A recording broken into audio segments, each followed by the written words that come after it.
বাবারা আমার আল্লাহ বলে মা আসাবাকা মিন হাসানাতিন ফামিনাল্লাহ ওয়া মা আসাবাকা মিন সাইয়্যাতিন ফামিন নাফসিক। জোরে বলি আল্লাহু আকবার। যেটা ভালো সেটা দেয় আল্লাহ। তোমার যেটা ভালো হয় সেটা আল্লাহর পক্ষ থেকে হয়, আর তোমার যেটা মন্দ হয়, খারাপ হয়, তোমার যেটা লস হয় সেটা আল্লাহ দিচ্ছেন না, সেটা তুমি তোমার হাত দিয়ে কামিয়েছো।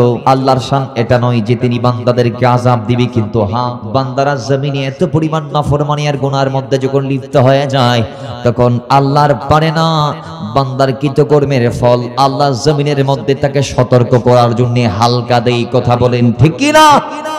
তাহলে হতে পারে এটা আল্লাহর গজব অথবা আল্লাহর পরীক্ষা, ঠিক কি ঠিক না? তাহলে এখান থেকে আমাদের শিক্ষার দরকার আছে না নাই? সেটা নবী রাসূলরা আমাদেরকে শিখিয়েছেন, বারংবার শিখিয়েছে যে মুসিবতের মধ্যে পড়ে হাই হুতাশ করা যাবে না, ধৈর্য ধরতে হবে, নামাজের মাধ্যমে সাহায্য চাইতে হবে।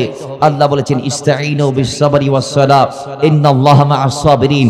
ঈমানদার যখন বিপদে পড়বে সে হাই হুতাশ করবে না, সে আল্লাহর পারতেছি না, পিঠ দেয়ালে ঠেকে গেছে, কেন তুমি বারংবার আমাদেরকে মুসিবতে ফেলাচ্ছ, এই কথা ঈমানদারের পক্ষে বলা পসিবল না।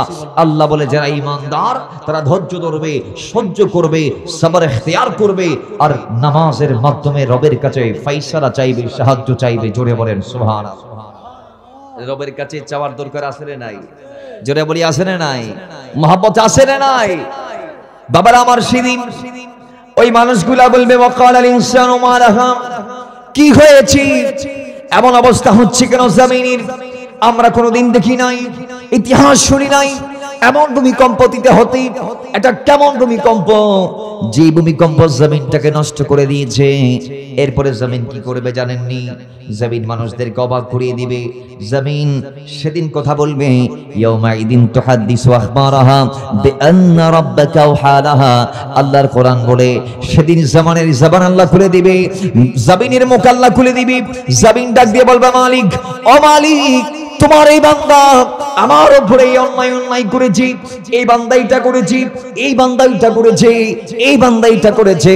শনিবার যে সে তোমার নাফরমানির মধ্যে কাটিয়েছে, রবিবার ভাইয়ের হক মেরে খেয়েছে, সোমবার স্ত্রীর প্রতি জুলুম করেছে, মঙ্গলবারে ভাইকে ঠকিয়েছে, বুধবারের মধ্যে খাদ্যে ভেজাল দিয়েছে, বৃহস্পতিবার অন্যায় বিচার করেছে, শুক্রবারে জুমার নামাজ পড়ে নাই। মালিক সে অত্যাচারী ছিল, সে হিংসুক ছিল, সে নাফরমান ছিল। সে শনিবার, রবিবার, মঙ্গলবার, বুধবার, বৃহস্পতিবার, সোমবার যা আছে ঘন্টার পর ঘন্টা, মাসের পর মাস, বছরের পর বছর তোমার নাফরমানি করেছে। জমিনের কোন জায়গায়, কোন দিন, কোন সময়ে, কোন সেকেন্ডে আপনি আমি কোন অন্যায় করেছি, এমন একটা দিন আসছে যেদিন আপনার বিরুদ্ধে, আমার বিরুদ্ধে গিয়ে আল্লাহর এই জমিনটা সাক্ষ্য দিয়ে আল্লাহকে সবগুলা জানাই দিবে। জোরে বলি নাউজুবিল্লাহ। সব জানিয়ে দিবে। আল্লাহ বলে বিআন্না রাব্বাকা আওহা লাহা। কেন জানিয়ে দিবে না? জমিনের মালিক তো আমি আল্লাহ, এটা আমার নির্দেশ ছিল। হে জমিন, তোমাকে আমি সেট করছি বান্দার জমি কদমের নিচে। কার জন্যে? বান্দার জন্যে। মাথায় রাখবেন, যে বান্দা আজকে জমিনের উপর হাঁটছে সে কোন জমিন আছে সেও তো জানে না, অথচ সেই বান্দার প্রথম যাকে আল্লাহ বানিয়েছে আদম সফিউল্লাহ, তাকে আল্লাহ মাটির থেকে বানিয়েছে। কিন্তু মাটির থেকে আল্লাহ মানুষ বানিয়ে, মাটির থেকে আদি বাশার বানিয়ে, মাটির থেকে প্রথম মানবকে আল্লাহ বানিয়ে সেই মানবের বংশধরের কদমের নিচে আল্লাহ মাটিকে দিয়ে দিয়েছে। আজকে আপনি দেখেন জমিনে আমরা যা খাই, যা হচ্ছে সব মাটির থেকে হচ্ছে। শুধু মানুষ নয়, গাছ বলেন, উদ্ভিদ বলেন, তরু বলেন, লতা বলেন, পাতা বলেন, যা আছে সব মাটির ভিতর থেকে আসছে, মাটির ভিতর থেকে আসছে, মানুষ থেকে শুরু করে। কিন্তু বাবারা আমার, আল্লাহ রাব্বুল ইজ্জত যেই মাটির থেকে মানুষকে বানিয়েছে সেই মানুষের কদমের নিচে মাটিকে আল্লাহ সেট করে দিয়েছে, এবং মানুষ ছাড়া আলামিন যা আছে সবগুলা মানুষের খেদমতের জন্য আল্লাহ বরাদ্দ করে দিয়েছে। জোরে বলেন সুবহানাল্লাহ। আল্লাহ বলে বান্দা শুধু তুই আমার, বাকি সব তো। সুন্নি ভাইরা বলুন, আমরা রাসূলুল্লাহর প্রেমে দরুদ ও সালামের হাদিয়া দিতে চাই কি চাই না?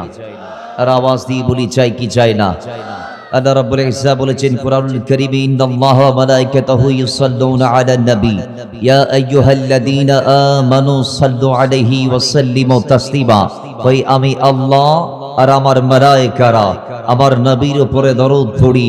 আর তোমরা যারা জমিনি ঈমানদার আছো সাল্লু আলাইহি, তোমরা পড়ো দরুদ আমার নবীর উপরে, ওয়াসাল্লিমু তাসলিমা, আর নবীকে সালাম দাও মন খুলে। জোরে বলেন সুবহানাল্লাহ, আরো জোরে বলি সুবহানাল্লাহ। আল্লাহর নবী বলেন, মা মিন আহাদিন ইউসাল্লিমু আলাইয়া ইল্লা রাদ্দাল্লাহু আলাইয়া রূহি হাত্তা আরুদ্দা আলাইহি সালাম। উম্মত, তুমি যখন তোমার ঘর থেকে, তোমার জায়গা থেকে আমি রাসূলকে সালাম দাও, আমি নবীর উপর দরুদ পাঠ করো, আমি নবী মদিনা তাইয়্যিবা থেকে তোমার দরুদ শুনি আর তোমার সালামের জবাব দিই। জোরে বলেন সুবহানাল্লাহ। নবী সাল্লাল্লাহু আলাইহি ইরশাদ করছেন, সাল্লু আলাইয়া ওয়া সাল্লিমু ফা ইন্না সালাতাকুম ওয়া সালামাকুম আইনামা তাবলুগুনি। কই তোমরা যেই জায়গায় বসে, শর্মা নদীর পাড়ে বসে, ঈসা কলসে বসে, তোমরা সাহেব বাড়ির মাঠে বসে, তোমরা যেই জায়গায় বসে, চাতক বাজারের পার্শ্বস্থ যেই জায়গায় বসে তোমরা আমি নবীকে ডাক দাও না কেন, ইয়া রাসূলুল্লাহ বলো না কেন, সালাতুন ইয়া রাসূলুল্লাহ আলাইকুম ডাক দাও না কেন, ইয়া রাসূলুল্লাহ বলে আমাকে ডাক দাও না কেন, যেই জায়গা থেকে দাও। উম্মত শোনো, তোমাদের দরুদ আর সালাম 7 সাগর 13 নদী পাড়ি দিয়ে মদিনায়ে তাইয়্যিবাতে হাজির হয়, আর আমি নবী রওজায় বসে তোমাদের দরুদ আর সালাম দেখি। জোরে বলি সুবহানাল্লাহ। তাহলে আমরা, আমাদের বিশ্বাস হচ্ছে আমাদের ডাক মদিনায় পৌঁছে। কথা বলেন ঠিক কি না? আরো জোরে বলি ঠিক কি না? তো আমরা মদিনাওয়ালাকে যেই ডাকটা শোনাচ্ছি, সেই ডাকটার ডাকের মতো ডাক হিসেবে দেওয়ার দরকার আছে না নাই? আরো জোরে বলি আছে না নাই? দরুদ যখন পড়বেন অন্তরে একটাই নাম রাখবেন, আল্লাহর রহমত আপনার উপর আসা শুরু হয়েছে, আপনার গুনাহ ফেরেশতারা মাফ করতে শুরু করেছে। নবী সাল্লাল্লাহু আলাইহি বলছেন, কেউ কোন বান্দা যদি আমি নবীর উপর একবার দরুদ পাঠ করে, আল্লাহ তাকে 10টি রহমত দেয়, 10টি গুনাহ মাফ করে, 10 মর্তবা তার বুলন্দ হয়, 10টি পজিশন আল্লাহ তাকে বাড়িয়ে দেয়। ইবেন কি শুধু তা নয়, মাওলা আলী এবং সিদ্দিক আকবর বলছে, হে আমার নবীর গোলামরা, হে আমার নবীর উম্মতরা, হে আল্লাহর বান্দারা, শোনো, দোয়া করতে করতে ক্ষান্ত হয়েছো, দোয়া কবুল হচ্ছে না, যা চাচ্ছ আল্লাহ তা দিচ্ছে না, তাহলে কান খুলে শোনো, এই মুহূর্তে আমার নবীর উপরে দরুদ পড়ে আল্লাহর কাছে চাও, আল্লাহ দিবে। জোরে বলেন সুবহানাল্লাহ। আমরা প্রত্যেকটা আমল দরুদে পাকের মাধ্যমে করতে চাই কি চাই না? আরো জোরে বলি চাই কি চাই না? আল্লাহ আমাদেরকে ওই রাসূলের উপর দরুদ পড়ার মতো পড়ার তৌফিক দান করুন। দরুদের মতো দরুদ পাঠ করলে মদিনাওয়ালা আমাদের দরুদের জবাব দেয় কি দেয় না? জোরে বলি দিবে কি দিবে না? একবার যদি আকার উপর দরুদ পাঠ করে ইবনে ওমরের বর্ণনা মোতাবেক একজন জাহান্নামী যদি জান্নাতি হতে পারে, আল্লাহর নবীর উপর দরুদ পাঠ করে যদি জাহান্নামী যদি জান্নাত পাইতে পারে, তাহলে আমাদেরও সেই মদিনাওয়ালাকে ভালোবেসে তিনার জন্য হৃদয়ের সর্বস্ব যা আছে সমস্ত আওয়াজকে ওঝাড় করে আমরা বরণ করতে মদিনাওয়ালার দরুদ আর সালামি পড়তে চাই কি চাই না? আরে তোমাকে ডাকি যদি একবার আল্লাহ, আমাকে কাছে টানো বারে বার। আমরা সবাই পারি, কথা ঠিক কি না? জোরে বলি ঠিক কি না? রব তাআলাকে আমরা ডাক দিতে চাই কি চাই না? আল্লাহকে ডাকলে আল্লাহ সাড়া দেয় কি দেয় না? গুনাহ মাফ করে কি করে না?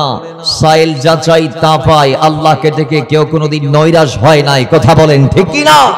তো আওয়াজ দিয়ে বলি, আরে তোমাকে ডাকি যদি একবার আল্লাহ, আমাকে কাছে টানো বারে বারে। তোমাকে ডাকি যদি একবার আল্লাহ, আমাকে।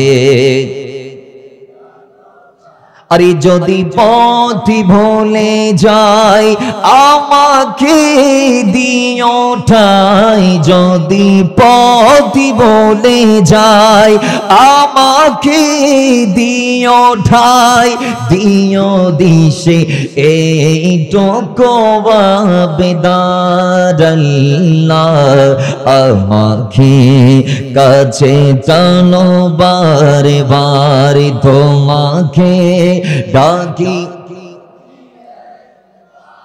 আল্লাহ আমাকে কাছে টানো বারে বার, দুনিয়ার বুকে আমরা এক কি মুসাফির, বনে যাই প্রতিদিন গোনাহের জাল। ঠিক না?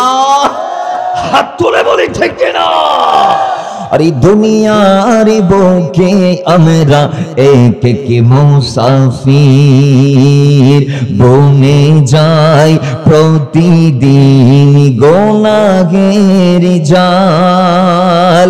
স্বপ্নেরা দল বেঁধে রাতে করে ভিড়, আসবে কি কাঙ্ক্ষিত সোনালি সকাল, হয়ে গেলে পেরেশান ও আমারি রহমান, হয়ে গেলে পেরেশান ও আমারি রহমান, জিকিরেতে হতে দিও একাকার। আল্লাহ আমাকে কাছে টানো বারে বার, আমাকে কাছে টানো বারে বারে, বলি তোমাকে ডাকি যদি একবার। আল্লাহ আমাকে কাছে টানো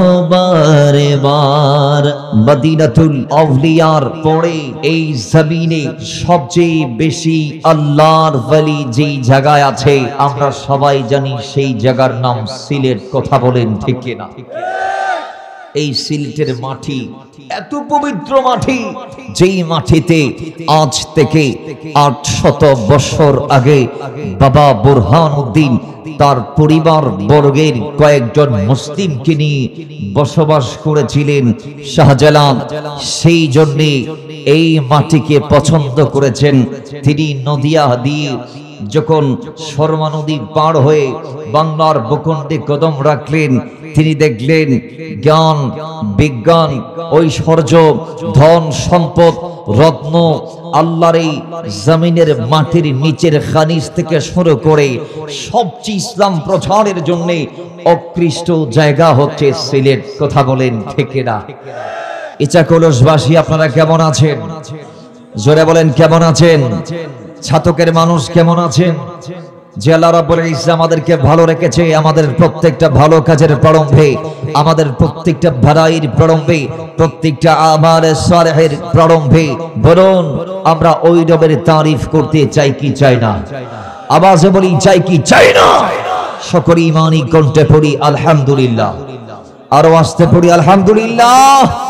সাথে সাথে দরুদুস সালামের হাদিয়া, নজরানা, তোহফা, সাদকা, জারিয়া প্রেরণ করছি গোলাম হিসেবে।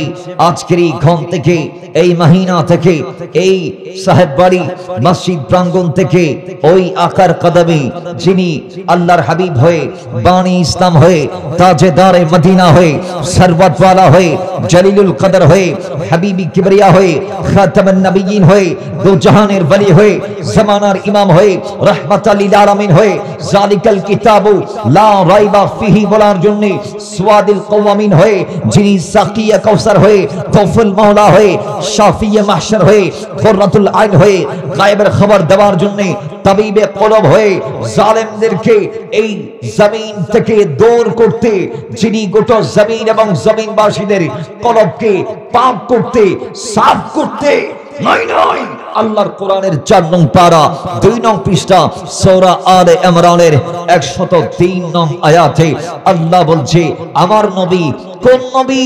যেই নবী জমিনে গিয়েছেন তিনি কেমন নবী জানো? তিনি ওই নবী যেই নবী দুনিয়াতে গিয়ে জাহান্নামকে জান্নাতি বানিয়ে দিয়েছে। জোরে বলেন সুবহান, আর জোরে বলেন সুবহানাল্লাহ। আল্লাহর কোরআন বলছে, ওয়া কুনতুম আলা শাফা হুফরাতিন মিনান নারি ফাআনকাদাকুম মিনহা। আরে ভাই আমরা ছিলাম জাহান্নামী, আরে ভাই আমাদের ঠিকানা ছিল জাহান্নাম, আমরা সস্ত্রীক যাচ্ছি জাহান্নামে, আমরা পরিবার নিয়ে যাচ্ছি জাহান্নামে, আমরা সমাজ নিয়ে যাচ্ছিলাম জাহান্নামে। আমরা এতটা নিকৃষ্ট হয়ে গিয়েছিলাম, আমরা নিজের পিতা হয়ে নিজের নবজাতক মাসুম কন্যা সন্তানকে নিজের হাতে হত্যা করে মাটির নিচে আমরা দাফন করে দিয়েছি। আমরা সেই হতভাগা, যেই হতভাগারা নিজের বাবার ইন্তেকালের পরে মাকে বিয়ে করেছিলাম, আমরা ছিলাম সেই হতভাগারা, যেই হতভাগারা সামান্য স্বার্থের জন্য এক ভাই আরেক ভাইকে শিরচ্ছেদ করতে দ্বিধাবোধ করতো না, কোনটাবোধ করতো না। একটু করে স্বার্থের বিপরীতে গেলে, একটু করে হিতের বিপরীতে হলে মানুষ মানুষকে যেই যুগে ছাড় দিত না, সেই যুগে আল্লাহ 570 খ্রিস্টাব্দে 12 রবিউল আউয়ালে আমানা খাতুনের ঘরে মক্কার পার্শ্বস্থ বাতহা নামক উপত্যকায় আল্লাহ যখন আব্দুল্লাহ এবং আমিনার ঘরকে আলোকিত করে আল্লাহর এই জমিনকে আবাদ করতে আল্লাহ যখন তার মাহবুবকে, তার হাবিবকে আল্লাহ যখন পাঠিয়ে দিলেন নিয়ামত স্বরূপ, রহমত স্বরূপ, ফদল স্বরূপ, সেই রাসূল দুনিয়াতে এসে আল্লাহ বলে ফাআনকাদাকুম মিনহা, মানুষদেরকে আর জাহান্নামে যাইতে দেই নাই। যারা জাহান্নামের দিকে যাচ্ছে রাসূল তাদেরকে জান্নাতে ঢুকিয়ে দিয়েছে। জোরে বলেন, যেই নবীর ওসিলায় আমরা জাহান্নামী থেকে জান্নাতি হতে পেরেছি, সেই মদিনাওয়ালার শুকর আদায়ের স্মরণ করার দরকার আছে না নাই? আওয়াজ আসতে না জোরে আসে রে নাই? মুহাব্বতে বলে আছে কি না? পড়ি ইয়া রাসূলুল্লাহ, নবীর স্মরণ করে পড়ি ইয়া নবী আল্লাহ, পড়ি ইয়া রাহমাতাল লিল আলামিন, পড়ি ইয়া শাফিয়াল মুযনিবিন। একবার আমার নবীর উপর দরুদ পড়ি, সাল্লু আলাল হাবিব সাল্লাল্লাহু তাআলা আলাইহি ওয়া আলিহি ওয়াসাল্লাম।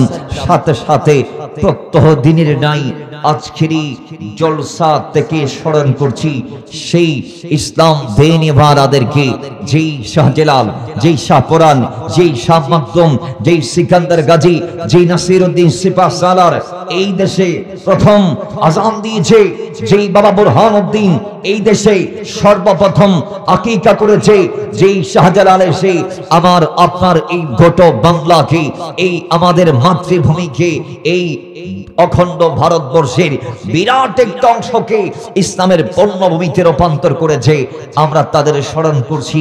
কিন্তু হায় হায়, আজকে আফসোস নিয়ে বলতে হয়, আমরা যে বলি শাহজালালের বাংলায়, শাহপুরানের বাংলায় তোফান সুনামির ঠাই নাই, আমরা যে বলি তোফান আসার সময় শাহজালালের বাংলাদেশ, শাহপুরানের বাংলাদেশ, রহম করো আল্লাহ, কৃপা করো আল্লাহ, দয়া করো আল্লাহ, মায়া করো আল্লাহ, মেহেরবানি করো আল্লাহ। কিন্তু তোফান যখন চলে যায়, আমার দেশের তথাকথিত কিছু ইসলামী ঘরানার ব্যক্তিদেরকে আমরা মাহফিলের স্টেজে, মসজিদের মেহরাবে, মিম্বরে দাঁড়িয়ে বলতে, এই বক্তব্য দিতে আমরা শুনেছি, নাউযুবিল্লাহি মিন যালিক, যে এক কুখ্যাত বেয়াদব বলছে শাহজালাল, শাহপুরান এবং 360 আউলিয়ার মাজার নাকি ভাঙতে হবে। জোরে বলি নাউযুবিল্লাহ, আওয়াজ জোরে বলি নাউযুবিল্লাহ।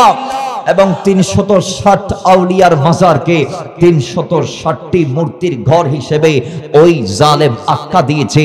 আমরা অভয় কণ্ঠে বলতে পারি, যে বেয়াদব এই দেশে ইসলাম আনয়নকারী 360 জন আল্লাহর ওয়ালির মাজারকে খানা বলতে পারে, সেই গৌর গোবিন্দর সন্তান ছাড়া আর কারো সন্তান হতে পারে না। কথা বলেন।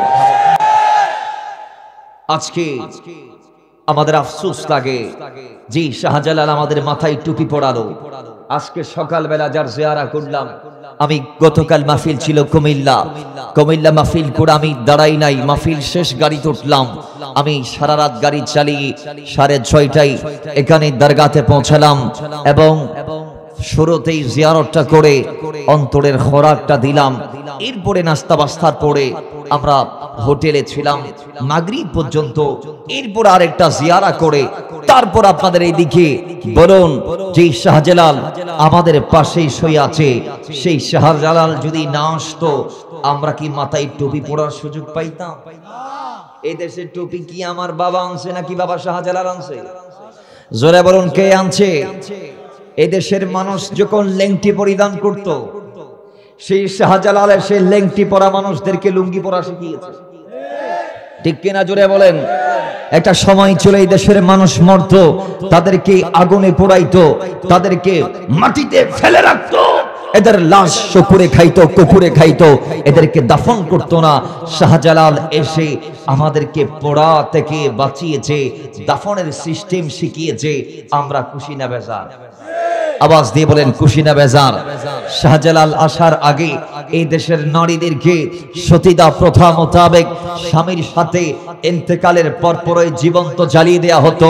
আমার দেশে শাহজালাল শাহপরান এসে এমন একটা সিস্টেম করেছে, হিন্দুদের ভিতর যে বৈষম্য, যে শ্রেণীভেদ প্রথা আছে, কেউ কেউ ক্ষত্রিয়, কেউ কেউ ব্রাহ্মণ, কেউ কেউ বৈশ্য, কেউ কেউ শূদ্র, শাহজালাল দেখছে এদেশের মানুষরা চারটি কাতারে দাঁড়িয়ে থাকে।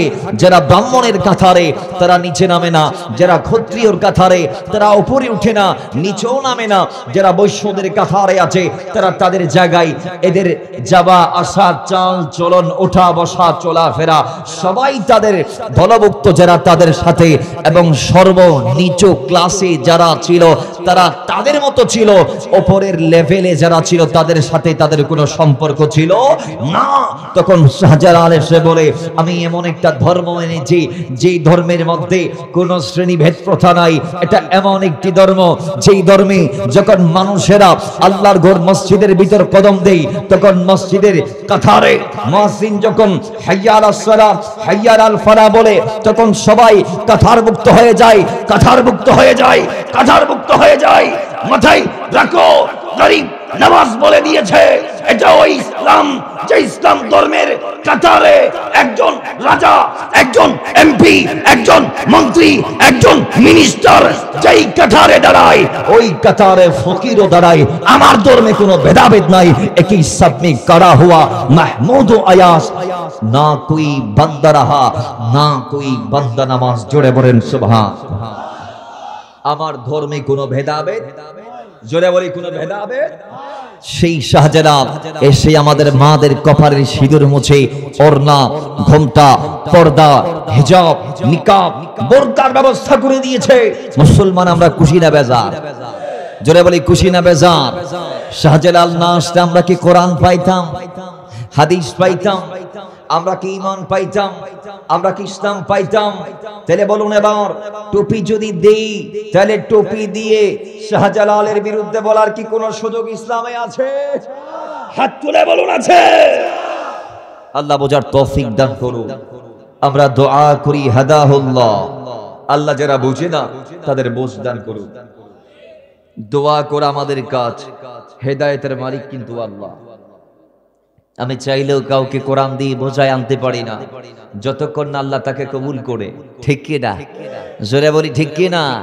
তাহলে আলহামদুলিল্লাহ মালিকের দরবারে দোয়া করছি, আল্লাহ যারা বোঝে না তাদের বোঝদান করুন। আমিন পড়ি। সর্বশেষ একটু দরুদ পড়ি, আল্লাহুম্মা সাল্লি মাওলানা মুহাম্মদ ওয়া আলা আলি সাইয়্যিদিনা। বাবার আমার, আমাকে বলা হয়েছে সাম্প্রতিক বিষয়ে কথা বলার জন্য। আমরা শুনতে রাজি আছি নাই? আপনারা সবাই দেখেছেন গত 2 সপ্তাহ ধরে বাংলার জমিন আমাদেরকে একটা জিনিস বারংবার বিড়ম্বনায় ফেলেছে, যেটার নাম জলজলা কিংবা ভূমিকম্প। কথা বলেন ঠিক এরা? প্রাকৃতিক দুর্যোগ যা আছে মোটামুটি ম্যাক্সিমাম দুর্যোগগুলা মানুষদেরকে সিগন্যাল দেয় আসার আগে আগে যে আমি আসতেছি। তুফান আসে কি না? সিগন্যাল হয় না নাকি এমনি এমনি পানি চলে আসে না? আগে সিগন্যাল মারে, ঠিক কি না? এইভাবে যত প্রাকৃতিক দুর্যোগ আছে, বিপর্যয় আছে, প্রত্যেকটা বিপর্যয়ের এক একটা সিগন্যাল আছে না নাই? কিন্তু এমন একটি জলজলা আল্লাহ সবার জন্য রেখেছেন যেটার কোনো সিগন্যাল, যারা বলি যেটার কোনো সিগন্যাল, ভূমিকম্পের 1 মিনিট আগেও কেউ জানবে না যে ভূমিকম্প হতে যাচ্ছে। ঠিক কি ঠিক না? জোরে বলি ঠিক কি না? এবার আসেন, আমাকে বলা হয়েছে সাম্প্রতিক এই বিষয়গুলো নিয়ে কথা বলছি এবং এই বিষয় থেকে আমাদের জীবনটা কোন দিক দিয়ে আমরা চালাইলে দুনিয়া আখিরাতের ভেড়া আমরা পার করতে পারবো, সে বিপারগুলো নিয়ে আমরা কথা বলবো এবং আমাদের দায়িত্ব কি, আল্লাহ আমাদেরকে কেন পাঠিয়েছে, আমরা কারা, আমাদের পরিচয় কি, আমাদের কাজ কি, আমরা কেন দুনিয়াতে আসলাম, আমাদের আগে কি দুনিয়াতে কেউ এসেছিল এবং আমরা কি দুনিয়া ছাড়বো এবং ছাড়ার পর আমরা কোথায় যাব, সেখান থেকে কোথায় উঠবো, আমাদের মঞ্জিলে মকসদ সর্বশেষ জায়গা কোথায় হবে, এই ব্যাপারগুলো নিয়ে আমরা কথা বলবো। আল্লাহ আমাদেরকে ভাই সিরিয়াল কথা শুনে আমল করার তৌফিক দান করুন। মাথায় রাখবেন, আমরা কিন্তু লিঙ্গার করব না, আমরা শর্ট শর্ট করে বলবো। আল্লাহ সমাজদারদেরকে, ওয়াফাদারদেরকে শুনে মানার তৌফিক দান করুন। আমিন, আসতে বলেন আমিন। তাহলে আসুন, কোরআনুল কারীমের 30 নং পারা আল্লাহ রাব্বুল ইজ্জা বলছেন, বিসমিল্লাহির রহমানির রহিম, ইজা জুলজিলাতিল আরদু জিলজালাহা। সুবহানাল্লাহ, জোরে বলি। আল্লাহ বলে এমন একটি ভূমিকম্প হবে। আপনারা দেখেছেন 2 সপ্তাহ আগের শুক্রবার যেটা ছিল, কি বার? শুক্রবারে ভূমিকম্প হয়েছে। বাবার আমার, আল্লাহ নবী বলে কোন একদিন শুক্রবারে আল্লাহ এমন একটি ভূমিকম্প করবে, যে ভূমিকম্পের মাধ্যমে গোটা জমিনটা শেষ হয়ে যাবে। কেমন ভূমিকম্প? এমন একটা ভূমিকম্প আল্লাহ সেদিন দিবেন, যে ভূমিকম্পে জমিনের বড় বড় অট্টালিকাগুলা, প্রাসাদগুলা, প্রাচীরগুলা 100 তলা, 200 তলা, 1000 feet, 1500 feet, 1800 feet, 2200 feet, 2300 feet, 2500 feet, 34000 feet, 3400 feet, যত লম্বা লম্বা ইমারাতগুলা আল্লাহর এই জমিনে আল্লাহর বান্দারা নির্মাণ করছে এবং নির্মাণ করবে। এমন একটা দিন মুসলমান সবার জন্য আল্লাহ রেখেছে, যেদিন লক্ষ লক্ষ টাকা, কোটি কোটি টাকার বিনিময়ে নির্মিত ইমারতগুলা, অট্টালিকা, প্রাসাদগুলা আল্লাহ মুহূর্তের মাধ্যমে ধ্বংস করে দিবে। জোরে বলি নাউজুবিল্লাহ। সব একদিন ফানা হয়ে যাবে। আল্লাহ পাক রব্বুল ইজ্জা বলছেন, ইযা জুলজিলাতিল আরদু জিলজালাহা ওয়া আখরাজাতিল আরদু আতকালাহা ওয়া ক্বালাল ইনসানু মা লাহা। জোরে বলি আল্লাহু আকবার। রব্বুল ইজ্জত বলে, আমি এমন ভাবে জমিনটাকে নাচাইবো, কাঁপাইবো। আমরা অনেক নাচানাচির কথা শুনেছি, অনেক ভূমিকম্পের কথা আমরা শুনলাম। এই যে 2 সপ্তাহ আগে, কয়েকদিনের মাথায়, কয়েকদিনের বিনিময়ে, কয়েকদিনের ব্যবধানে যতটা আমরা ভূমিকম্পের শিকার হয়েছি, ভুক্তভোগী হয়েছি, মুখোমুখি হয়েছি, ছোট্ট ছোট্ট ভূমিকম্প, কয়েক সেকেন্ডের ভূমিকম্প, মাত্রাও কম, সময় কম, কিন্তু আল্লাহ বলে এমন ভূমিকম্প আমি দেব, এমন ভূমিকম্প আমি দেব, যে ভূমিকম্প জমিনটাকে উঠাবে আর নামাবে, জমিনটাকে উঠাবে আর নামাবে, উঠাবে আর নামাবে। আজকের ভূমিকম্প হয় নির্দিষ্ট একটি জায়গায়, হোক সেটা বাংলার ভূখণ্ডে, হোক সেটা ইন্ডিয়ায়, হোক সেটা পাকিস্তানে, হোক সেটা আফগানিস্তানে, হোক সেটা সৌদি আরবে, হোক সেটা দুবাই, হোক সেটা আমেরিকায়, এক একটি জায়গার মধ্যে নির্দিষ্টভাবে বর্তমানের ভূমিকম্পগুলো আমরা দেখি। কিন্তু আল্লাহ বলে, এ আমার বান্দারা, কিয়ামতের আগে এমন একটি ভূমিকম্প আমি তোমাদেরকে দেব, যে ভূমিকম্প নির্দিষ্ট কোনো জনপদে নয়, নির্দিষ্ট কোনো জাতির জন্য নয়, নির্দিষ্ট কোনো দেশের মধ্যে নয়, একসাথে একযোগে একজোড়ে গোটা দুনিয়ার মধ্যে হয়ে যাবে। এবং ওই ভূমিকম্পের দ্বারা এমনভাবে দুনিয়াটা বিপর্যস্ত হয়ে যাবে, একটা বসত বাড়িও আমি আল্লাহ জমিনের মধ্যে রাখবো না। জোরে বলি নাউজুবিল্লাহ। একটা খড়ের ঘরও থাকবে, ইমারত দূরের কথা, খড়ের ঘরও থাকবে না। এগুলা তো মাটির উপরের গুলা, নিচের গুলার কি হবে? আল্লাহ বলে, ইজা যখন জুলজিলাতিল আরদু জিলজালাহা, আমি জমিনটাকে থরথর থরথর করে কাঁপাবো, থরথর থরথর করে কাঁপাবো। ঠাস ঠাস ঠাস করে যখন বিল্ডিং গুলা একের পর এক জমিনের নিচে ঢুকে যাবে, তখন ভিতরের কি অবস্থা হবে জানো?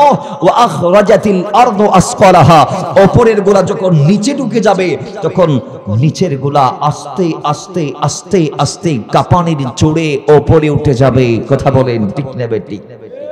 আর জোরে বলি ঠিক কিনা? কেমন ভাবে কাঁপবে মুসলমান? মুফাসসিরগণ ডাক দিয়ে বলেন, গর্ভবতী মা যারা সন্তানদেরকে পেটের মধ্যে রাখবি সেদিন সমস্ত সন্তানরা ভূমিষ্ঠ হয়ে যাবে। একদিনের বাচ্চা, 1 মাসের বাচ্চা, 10 মাসের বাচ্চা, 4 মাসের বাচ্চা, 4 মাস 10 দিনের বাচ্চা, ছোট্ট ছোট্ট বাচ্চাগুলা অকালে গর্ভপাত হয়ে যাবে। বাচ্চাগুলা রক্তাক্ত বডি নিয়ে মাটির উপরে চলে আসবে। মায়ের পেট ফেটে বাচ্চাগুলা বের হয়ে যাবে। এমন ভূমিকম্প 70 লক্ষ মানুষ একযোগে প্রাণ হারাবে, একসাথে অন্ধ হয়ে যাবে, বধির হয়ে যাবে। ও দুনিয়ার মুসলমান, এমন অবস্থা দুনিয়ার হবে যে একেবারে নাচতে নাচতে নাচতে নাচতে নাচতে নাচতে নিচের ভিতরে, জমিনের ভিতরে মানুষের হাড়, মরা মানুষের কঙ্কাল, মানুষের স্কাল থেকে শুরু করে খনিজের যত সম্পদ আছে, যত গুপ্ত রহস্য আছে, যত ধনভাণ্ডার আছে, যত রত্ন ভাণ্ডার আছে, জমিনের নিচে হীরা মুক্তা থেকে শুরু করে, কয়লা থেকে শুরু করে, সোনা দানা থেকে শুরু করে যত খনিজ সম্পদ আল্লাহর জমিনের ভিতরে আছে, সমস্ত সম্পদগুলা সেদিন ভূমিকম্পের মাধ্যমে উপরে উঠে যাবে। জোরে বলি নাউজুবিল্লাহ। সব উপরে উঠে যাবে এবং সেদিন সেই সম্পদগুলা মানুষের সামনে পড়ে থাকবে, কিন্তু মানুষ সেদিকে একটা হাতও দিবে না, মানুষ সেদিক কদম দিয়েও যাবে না। তারা দেখবে তাদের কোটি টাকার ব্যয়ে নির্মিত বাড়িটি চোখের সামনে মাটির সাথে মিশে গেছে। তারা আজকে হক আর বাতিলের ফয়সালা পেয়ে গিয়েছে। তারা বুঝতে পেরেছে এই জীবন মূল্যহীন, এই সম্পদ মূল্যহীন, এই দুনিয়া ধোকার উপকরণ। আল্লাহ যে বলেছে ওয়ামাল হায়াতুদ দুনিয়া ইল্লা মাতাউল গুরুর, আল্লাহ যে বলেছে আইনামা তাকুনু ইউদরিকুমুল মাউতু ওয়ালাউ কুনতুম ফি বুরুজিম মুশাইয়াদা। আল্লাহ রাব্বুল ইজ্জা যে কোরআন জুড়ে বলে দিয়েছে যে এই বান্দা, মৃত্যুর থেকে বাঁচার কোনো রাস্তা আমি রাখি নাই। মৃত্যুর থেকে বাঁচতে কোথায় যাবা, কোথায় যাবা, কোথায় যাবা? কুল ইন্নাল মাউতাল্লাযী তাফিরুনা মিনহু ফাইন্নাহু মুলাকীকুম। কোথায় যাবা, কার দ্বারে যাবা? মৃত্যু তোমাকে পাকড়াও করবে। আল্লাহ যে বলেছে লিকুল্লি উম্মাতিন আজালুন ফাইদা জাআ আজালুহুম লা ইস্তাখিরুনা সাআতান ওয়া লা ইস্তাকদিমুন। কোথায় যাবা? যেই জায়গায় আছো মৃত্যু সেই জায়গায় চলে আসবে। না এক কদম তুমি সামনে মারতে পারবা, না এক কদম পিছনে মারতে পারবা। কোথাও যাওয়ার কোনো সিস্টেম তোমার রব রাখে নাই। যেই জায়গায় আছো অন দা স্পট ডেড হয়ে যাবা, জায়গায় মারা যাবা। সেদিন মানুষের সামনে যখন এই মৃত্যুর ডাকটা স্পষ্ট হয়ে যাবে, মানুষকে দুনিয়া ছাড়তে হবে। আল্লাহ অতীতেই বলে দিয়েছে কোরআনের মধ্যে যে এমন একটা দিন আসবে যেদিন সব কিছু ধ্বংস হয়ে যাবে।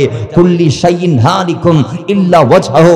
আল্লাহ যা বলেছেন একদিন সব শেষ হয়ে যাবে একমাত্র আল্লাহ ছাড়া।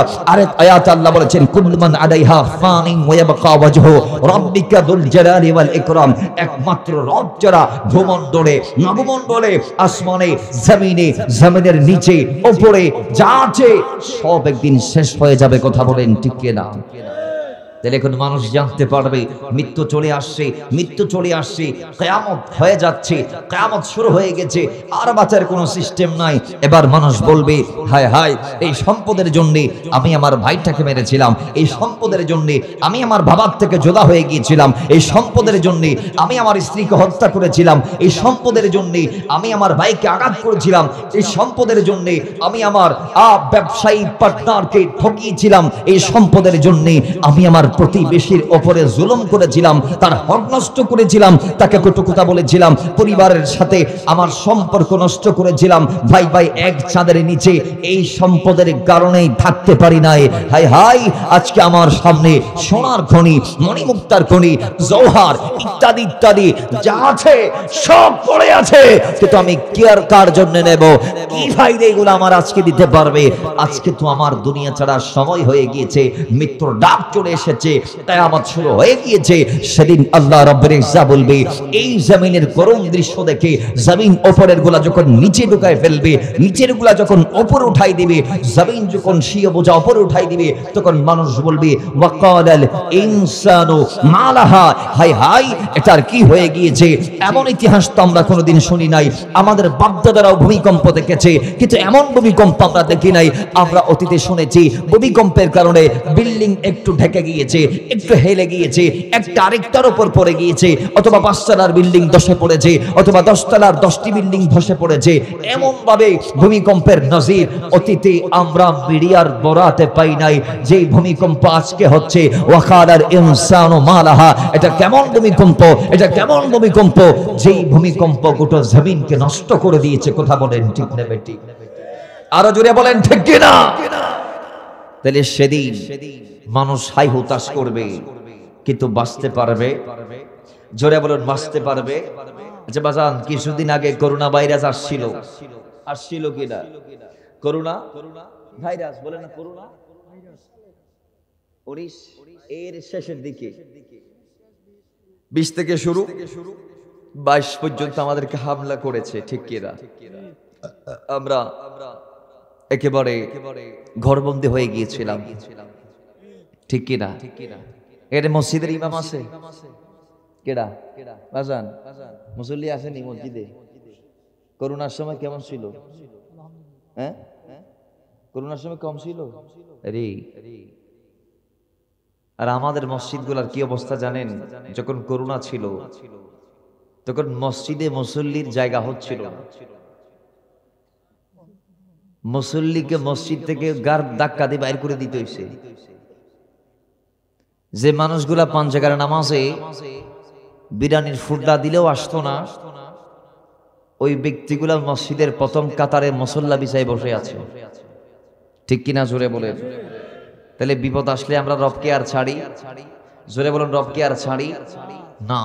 আমাদের একটা জিনিস মাথায় রাখতে হবে, এই যে বর্তমানে কিছু আল্লাহর পরীক্ষা আমাদের উপর চলছে, ভূমিকম্প, এই জিনিসটাকে আমরা দুভাগে ভাগ করতে পারি। হয়তো এটা আল্লাহর গজব, দ্বিতীয়ত এটা আল্লাহর পরীক্ষা। এই দুটা বর্ণনা হতে পারে। এটা আল্লাহ কর্তৃক আমাদের উপর গজব এসেছে, দ্বিতীয় এটা আল্লাহ কর্তৃক আমাদেরকে পরীক্ষা করা হচ্ছে। কারণ আল্লাহ বান্দাকে তার দারাজাতকে উন্নীত করার জন্য বারংবার পরীক্ষা করে যেখানে নবী রাসূলরা পরীক্ষা থেকে খালি ছিলেন না, সেখানে ঈমানদার থেকে খালি থাকবে। কথা বলেন ঠিক কিনা? হতে পারে এটা আল্লাহর পরীক্ষা। দ্বিতীয়ত এটা হতে পারে আল্লাহর গজব, যেটা আল্লাহ দেই নাই, আমরা আমাদের হাত দিয়ে কামিয়েছি, ঠিক কি না? কারণ যেটা খারাপ সেটা আল্লাহর দিকে নিসবত করা যাবে। জোরে বলুন না, আল্লাহর দিকে নিসবত করা যাবে। বাবার আমার আল্লাহ বলে, মা আসাবাকা মিন হাসানাতিন ফামিনাল্লাহ وما أصابك من سيئات فمن نفسك। জোরে বলি আল্লাহু আকবার। যেটা ভালো সেটা দেয় আল্লাহ। তোমার যেটা ভালো হয় সেটা আল্লাহর পক্ষ থেকে হয়, আর তোমার যেটা মন্দ হয়, খারাপ হয়, তোমার যেটা লস হয় সেটা আল্লাহ দিচ্ছেন না, সেটা তুমি তোমার হাত দিয়ে কামিয়েছো। আল্লাহর শান এটা নয় যে তিনি বান্দাদেরকে আযাব দিবে, কিন্তু হ্যাঁ, বান্দারা জমিনে এত পরিমাণ নাফরমানি আর গুনার মধ্যে যখন লিপ্ত হয়ে যায়, তখন আল্লাহর পারে না বান্দার কৃতকর্মের ফল আল্লাহ জমিনের মধ্যে তাকে সতর্ক করার জন্য হালকা দেই। কথা বলেন ঠিক কি না? তাহলে হতে পারে এটা আল্লাহর গজব অথবা আল্লাহর পরীক্ষা, ঠিক কি ঠিক না? তাহলে এখান থেকে আমাদের শিক্ষার দরকার আছে না নাই? সেটা নবী রাসূলরা আমাদেরকে শিখিয়েছেন, বারংবার শিখিয়েছে যে মুসিবতের মধ্যে পড়ে হাই হুতাশ করা যাবে না, ধৈর্য ধরতে হবে, নামাজের মাধ্যমে সাহায্য চাইতে হবে। আল্লাহ বলেছেন, ইস্তাঈনু বিস-সাবরি ওয়াস-সালাহ ইন্নাল্লাহা মা'আস সাবিরিন। ঈমানদার যখন বিপদে পড়বে সে হাই হুতাশ করবে না, সে আল্লাহর পারতেছি না, পিঠ দেয়ালে ঠেকে গেছে, কেন তুমি বারংবার আমাদেরকে মুসিবতে ফেলাচ্ছ, এই কথা ঈমানদারের পক্ষে বলা পসিবল না। আল্লাহ বলে, যারা ঈমানদার তারা ধৈর্য ধরবে, সহ্য করবে, সবর ইখতিয়ার করবে, আর নামাজের মাধ্যমে রবের কাছে ফায়সালা চাইবে, সাহায্য চাইবে। জোরে বলেন সুবহানাল্লাহ। রবের কাছে চাওয়ার দরকার আছে না নাই? জোরে বলি আছে না নাই? মহব্বত আছে না নাই? বাবার আমার সেদিন ওই মানুষগুলা বলবে, ওয়াকালাল ইনসানু মা লাহা, কি হয়েছে, এমন অবস্থা হচ্ছে কেন জমিনের? আমরা কোনোদিন দেখি নাই, ইতিহাস শুনি নাই এমন ভূমিকম্প দিতে হতে। এটা কেমন ভূমিকম্প, যে ভূমিকম্প জমিনটাকে নষ্ট করে দিয়েছে। এরপরে জমিন কি করবে জানেননি? জমিন মানুষদেরকে অবাক করিয়ে দিবে। জমিন সেদিন কথা বলবে, ইয়াউমাইদিন তুহাদ্দিসু আখবারাহা বিআন্না রাব্বাকা ওয়াহালাহা। আল্লাহর কোরআন বলে, সেদিন জমানের জবান আল্লাহ খুলে দিবে, জমিনের মুখ আল্লাহ খুলে দিবে। জমিন ডাক দিয়ে বলবে, মালিক, ও মালিক, তোমার এই বান্দা আমার উপরে এই অন্যায় করেছে, এই বান্দা এটা করেছে, এই বান্দা এটা করেছে, এই বান্দা এটা করেছে। শনিবার যে সে তোমার নাফরমানির মধ্যে কাটিয়েছে, রবিবার ভাইয়ের হক মেরে গেছে, সোমবার স্ত্রীর প্রতি জুলুম করেছে, মঙ্গলবারে ভাইকে ঠকিয়েছে, বুধবারের মধ্যে খাদ্যে ভেজাল দিয়েছে, বৃহস্পতিবার অন্যায় বিচার করেছে, শুক্রবারে জুমার নামাজ পড়ে নাই। মালিক সে অত্যাচারী ছিল, সে হিংসুক ছিল, সে নাফরমান ছিল। সে শনিবার রবিবার মঙ্গলবার বুধবার বৃহস্পতিবার সোমবার যা আছে ঘন্টার পর ঘন্টা মাসের পর মাস বছরের পর বছর তোমার নাফরমানি করেছে। জমিনের কোন জায়গায় কোন দিন কোন সময়ে কোন সেকেন্ডে আপনি আমি কোন অন্যায় করেছি, এমন একটা দিন আসছে যেদিন আপনার বিরুদ্ধে আমার বিরুদ্ধে গিয়ে আল্লাহর এই জমিনটা সাক্ষ্য দিয়ে আল্লাহকে সবগুলা জানাই দিবে। জোরে বলি নাউজুবিল্লাহ। সব জানিয়ে দিবে। আল্লাহ বলে বিআন্না রাব্বাকা ওয়াহারাহা, কেন জানিয়ে দিবে না? জমিনের মালিক তো আমি আল্লাহ, এটা আমার নির্দেশ ছিল। হে জমিন, তোমাকে আমি সেট করছি বান্দার জমি কদমের নিচে। কার জন্য? বান্দার জন্য। মাথায় রাখবেন, যে বান্দা আজকে জমিনের উপর হাঁটছে, সে কোন জমিন আছে সেও তো জানে না, অথচ সেই বান্দার প্রথম যাকে আল্লাহ বানিয়েছে আদম সফিউল্লাহ, তাকে আল্লাহ মাটির থেকে বানিয়েছে। কিন্তু মাটির থেকে আল্লাহ মানুষ বানিয়ে, মাটির থেকে আদি বাশার বানিয়ে, মাটির থেকে প্রথম মানবকে আল্লাহ বানিয়ে সেই মানবের বংশধরের কদমের নিচে আল্লাহ মাটিকে দিয়ে দিয়েছে। আজকে আপনি দেখেন জমিনে আমরা যা খাই, যা হচ্ছে সব মাটির থেকে হচ্ছে। শুধু মানুষ নয়, গাছ বলেন, উদ্ভিদ বলেন, তরু বলেন, লতা বলেন, পাতা বলেন, যা আছে সব মাটির ভিতর থেকে আসছে, মাটির ভিতর থেকে আসছে, মানুষ থেকে শুরু করে। কিন্তু বাবারা আমার, আল্লাহ রাব্বুল ইজ্জা যেই মাটির থেকে মানুষকে বানিয়েছে, সেই মানুষের কদমের নিচে মাটিকে আল্লাহ সেট করে দিয়েছে। এবং মানুষ ছাড়া আলাম আলামিনী যা আছে সবগুলা মানুষের খেদমতের জন্য আল্লাহ বরাদ্দ করে দিয়েছে। জোরে বলেন সুবহানাল্লাহ। আল্লাহ বলে বান্দা শুধু তুই আমার, বাকি সব তো তুই আমার, তোরে আমার জন্য বানাইলাম, তোরে আমার জন্য পাঠাইলাম দুনিয়ায়। তুই আমার ডাকবি, আমার গোলামি করবি, আমার কথা বলবি, আমার মতে চলবি, আমার পথে চলবি, আমার কিতাবকে মানবি, আমার নবীর সুন্নাহকে মানবি। তুই জালেমদের, গোস্তাখে নবীদের, গোস্তাখে ওয়ালিদের পথে যাবি না, শয়তানের পথে যাবি না, শয়তানের বন্ধুদের পথে যাবি না, নবী ওয়ালি রাসূলদের পথে যাবি, আমি আল্লাহর পথে যাবি। ওয়াত্তাবি সাবিলা মান আনাবা ইলাইয়া, আমার বন্ধু যারা আছে, আমার বন্ধুরা তোরে যেই রাস্তা দেখাই দিচ্ছে, তুই সেই রাস্তা দিয়ে যাবি, ভিন্ন রাস্তা দিয়ে নয়। কথা বলেন ঠিক নেবে ঠিক। কিন্তু আজকে আমরা সেই রাস্তাই নাই। আমরা ভুলে গিয়েছি মা খালাকতুল জিন্না ওয়াল ইনসা ইল্লা লিয়াবুদুন। আল্লাহ যে আমাকে আপনাকে বানিয়েছে রবের গোলামির জন্য, ইয়াদগানির জন্য, ওয়াফাদারির জন্য, রবকে ডাকার জন্য, সেটা আমরা ভুলে গিয়েছি, সেটা আমরা ভুলে গিয়েছি, সেটা আমরা ভুলে গিয়েছি। যার দরুন আজকে রবকে ভোলার কারণে আমরা রবের ইয়াদগানি করতে পারছি না। আমাদের সকালটা চলে যায় ঘুমে ঘুমে, যোহরটা চলে যায় কাজে কাজে, আসরটা চলে যায় বিশ্রামে বিশ্রামে, মাগরিবটা চলে যায় হেলায় দোলায়, এশাটা চলে যায় বিভিন্ন কাজে কর্মে। কথা বলেন ঠিক নেবে ঠিক। একটু আওয়াজ দিয়ে বলেন না ঠিক কি না? একজন বান্দা যদি 5 ওয়াক্ত বা জামাত পড়ে অথবা একাকী যদি নিয়মিত আদা করে, মুসলিম ওই তার কয়টা মিনিট লাগবে জানেন? সে যদি শুধু ফরজ আদা করলে ফজরে লাগবে 2 মিনিট, জোহরে লাগবে 4 মিনিট, মাগরিবে লাগবে 3 মিনিট, হলো কয় মিনিট? 9 মিনিট। এরপরে এশার মধ্যে লাগবে বাবার আমার ওই বান্দার 4 মিনিট, আসরে লাগবে 4 মিনিট। তাইলে 9 4 9 8 17। এক কথায় দৈনন্দিন আমরা 5 ওয়াক্তে ফরজ হিসেবে পাই ফজর, জোহর, আসর, মাগরিবে। এই 17 ওয়াক্ত প্রত্যেকটা 17 রাকাত, এই প্রত্যেকটা রাকাতকে যদি 1 মিনিট 1 মিনিট করে সময় নিয়ে আমরা আদা করি, তাহলে 17 রাকাত নামাজ পড়তে আমাদের 17 মিনিটেই লাগার কথা। কথা বলেন ঠিক নেবে ঠিক। রবকে আজকে আমরা 17 মিনিট দিতে পারতেছি? বলেন না বলেন না, দিতে পারতেছি? আমরা ডাকতে পারি আল্লাহকে? ডাকতে জানি না, ডাকতেও মন চাই না আমাদের। আমাদের অন্তরটা এমন পছন্দ হয়ে গিয়েছে, মসজিদের আজান আমাদের শুনতে মন চাই না। এখন আমরা এমন হয়ে গিয়েছি, যার দরুন আজকে আমাদের মা বাবার খেদমত করতে মন চাই না। কথা বলেন ঠিক নেবে ঠিক। বাবারা আমার, এই ভূমিকম্পের জন্য 15টি কারণ আল্লাহ নবী নির্ণয় করে দিয়েছেন। দয়াল নবী রাহমাতুল লিল আলামিন বলে প্রাকৃতিক দুর্যোগ, বিভিন্ন বালা মুসিবত, ভূমিকম্প, ভূমিধস থেকে শুরু করি জমিনে পাথর বর্ষণ, মানুষের চেহারা বিকৃতি, আরো বিভিন্ন আযাবের জন্য অগ্নিবায়ু, ভূমিধস, ভূমিকম্প ইত্যাদি ইত্যাদি আযাব গজবগুলা দুনিয়ার মধ্যে আসে 15টি কারণে।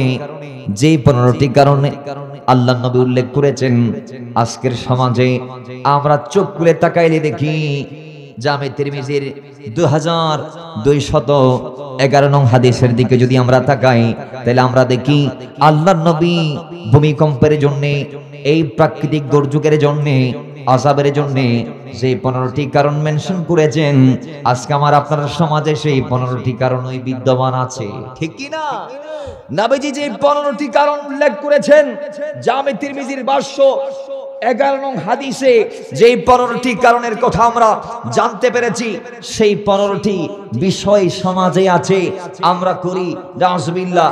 এই জন্য আল্লাহর গজব আযাব আমাদের পিছন ছাড়ে না। দেখেন আন আবি হুরায়রা রাদিয়াল্লাহু তাআলা আনহু قال قال রাসূলুল্লাহ সাল্লাল্লাহু আলাইহি ওয়াসাল্লাম, আল্লাহ নবী সাল্লাল্লাহু আলাইহি ওয়াসাল্লাম ইরশাদ করছেন, আবু হুরায়রা আমার নবী থেকে বর্ণনা করছেন, ইজা তুখিজাল ফাইয়ু দুআলাং, যখন মানুষ গনিমতের মালকে, যখন যুদ্ধলব্ধ সম্পদকে মানুষ নিজের সম্পদ পরিণত করবে, নিজের সম্পদ মনে করবে, তখন আল্লাহর গজব বারা মুসিবত মানুষের উপর ধেয়ে দিয়ে আসবে। আজকের সমাজ আমরা দেখছি, আমরা গনিমতকে নিজের সম্পদ মনে করছি। কথা বলেন ঠিক না বেটি? জোরে বলেন ঠিক কি না?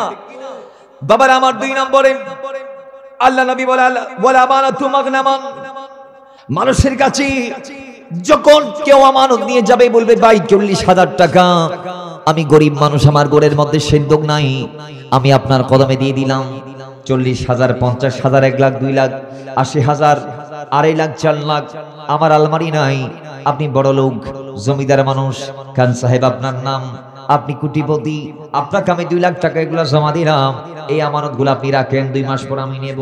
এখন 2 মাস পর গিয়ে আপনি যখন চাইবেন, মিয়া সাহেব এটা কাজে দিছিলাম 2 মাস আগে 2 লাখ টাকা, এগুলো একটু আমার দেন, আমার লাগতেছে আমার টাকা, এতে এবার বলবে আমি তো খাই ফেলছি, ঠিক কি না? জোরে বলেন ঠিক কি না? আপনি আপন মনে করে আপনার বন্ধুকে দিলেন, আপন মনে করে ভাইকে দিলেন, এই নিয়েছে কথা বলে এই এক দিনের মাথায় দিব, এই 1 সপ্তাহে দিব, 1 মাসে দিয়ে দিব। এখন 1 বছর গেছে, এইতে কোনো খবর টবর নিত, ভাই কেমন আছিস, এই টাকা দেওয়ার পর আর ফোন দেই না, ঠিক নি? সিলেটের মানুষ কোন না, ঠিক কি না? তো জোরে বলেন ঠিক কি না? তো নবীজি বলছেন, ওয়ালা আমানাতু মাগনামান, যখন মানুষ আমানতকে নিজের সম্পদ মনে করবে, লুটের মাল মনে করে খেয়ে ফেলবে, তখন আল্লাহর এই জমিনবাসীদের উপরে বারংবার ভূমিকম্প হবে। 3 নম্বরে আল্লাহ নবী বলছেন, ওয়াজ যাকাতু মাগরামান, যখন মানুষ যাকাতকে জরিমানা মনে করবে, তখন তাদের উপর আযাব আর গজব আসবে। আজকের সমাজ আমরা দেখছি, মানুষ সম্পদশালী, আল্লাহ তাকে দিয়েছে, লাখ লাখ টাকার মালিক, কোন ঋণ নাই, কোন কর্জ নাই, কোন সুবিধা নাই, 7.5 ভরি স্বর্ণ আছে, 52 তোলা রৌপ্য আছে, লাখ লাখ টাকা বান্ডিল আছে, 1 বছর নয়, বছরের পর বছর তার মালিকানায় সিন্ধুকের ভিতরে টাকাগুলো আছে।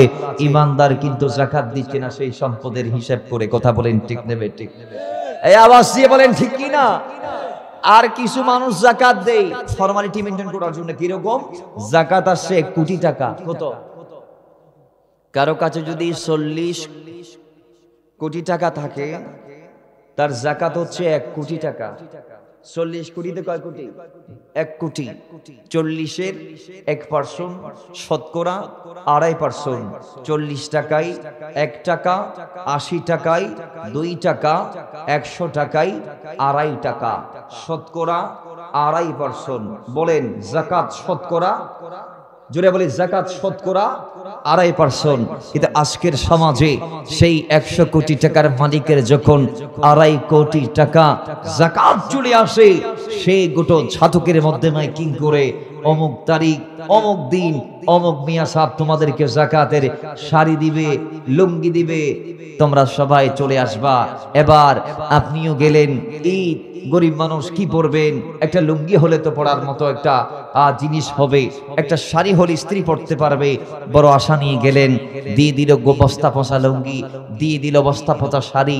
তাহলে দেখেন আল্লাহর নবী কি বলেছেন, উম্মত যাকাত যদি তোমার উপর ফরজ হয় এমন ভাবে যাকাত দাও যাকে তুমি এবারে যাকাত দিবা সে যেন আগামী বারে যাকাত দিতে পারে। সুবহানাল্লাহ বাড়ি যাই বলবেন আর কি না? বাড়ি যাই বললেন সুবহানাল্লাহ, সুবহানাল্লাহ জুড়ে বলেন।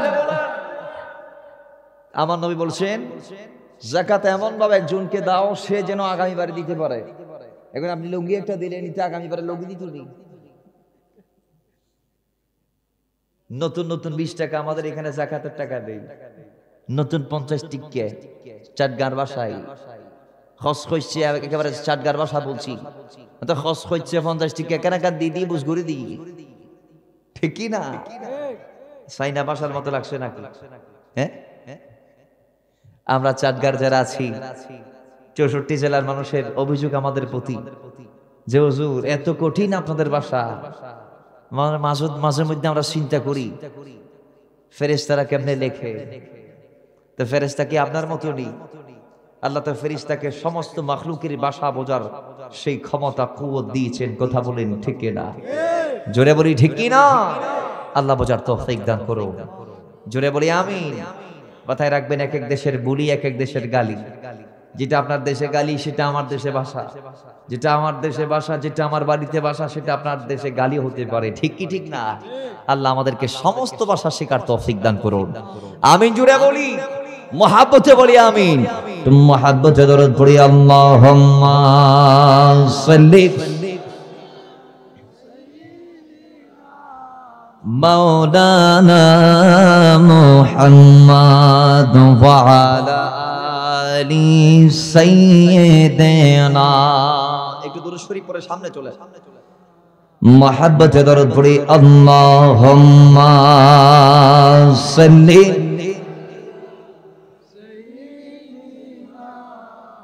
মাওলানা মুহাম্মাদ ওয়া আলা আলি সাইয়্যিদিনা।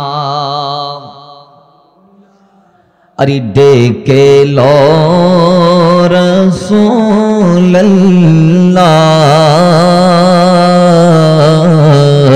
রোজা পাকের কিনারে, ডেকে লো রাসূলুল্লাহ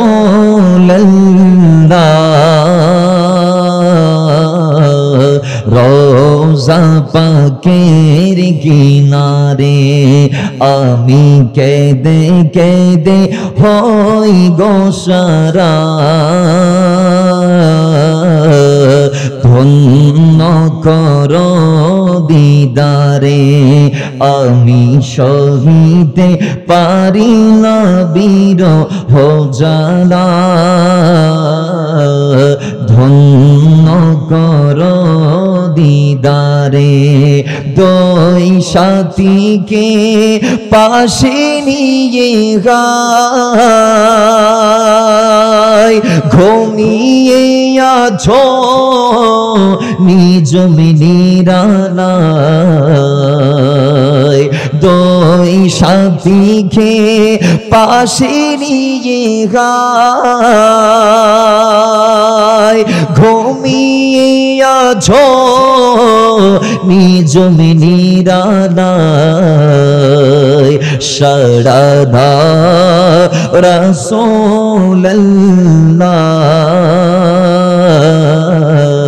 সাড়া দাও রাসূলুল্লাহ,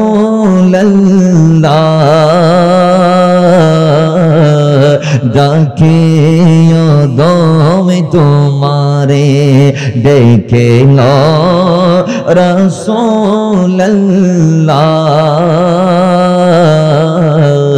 রোজা। হা অজরোজাই শোভিতে কে গায়, কাদি নবী উম্মতের মায়ায় আজ রোজায় শুবিতে কি গায় কাদিনী নবী উম্মতের মায়ায় মোদের শির ভেজা এ সালাম ও শির ভেজা এ সালাম পাঠিয়ে দিলাম কদমে ডেকে লো রাসূলুল্লাহ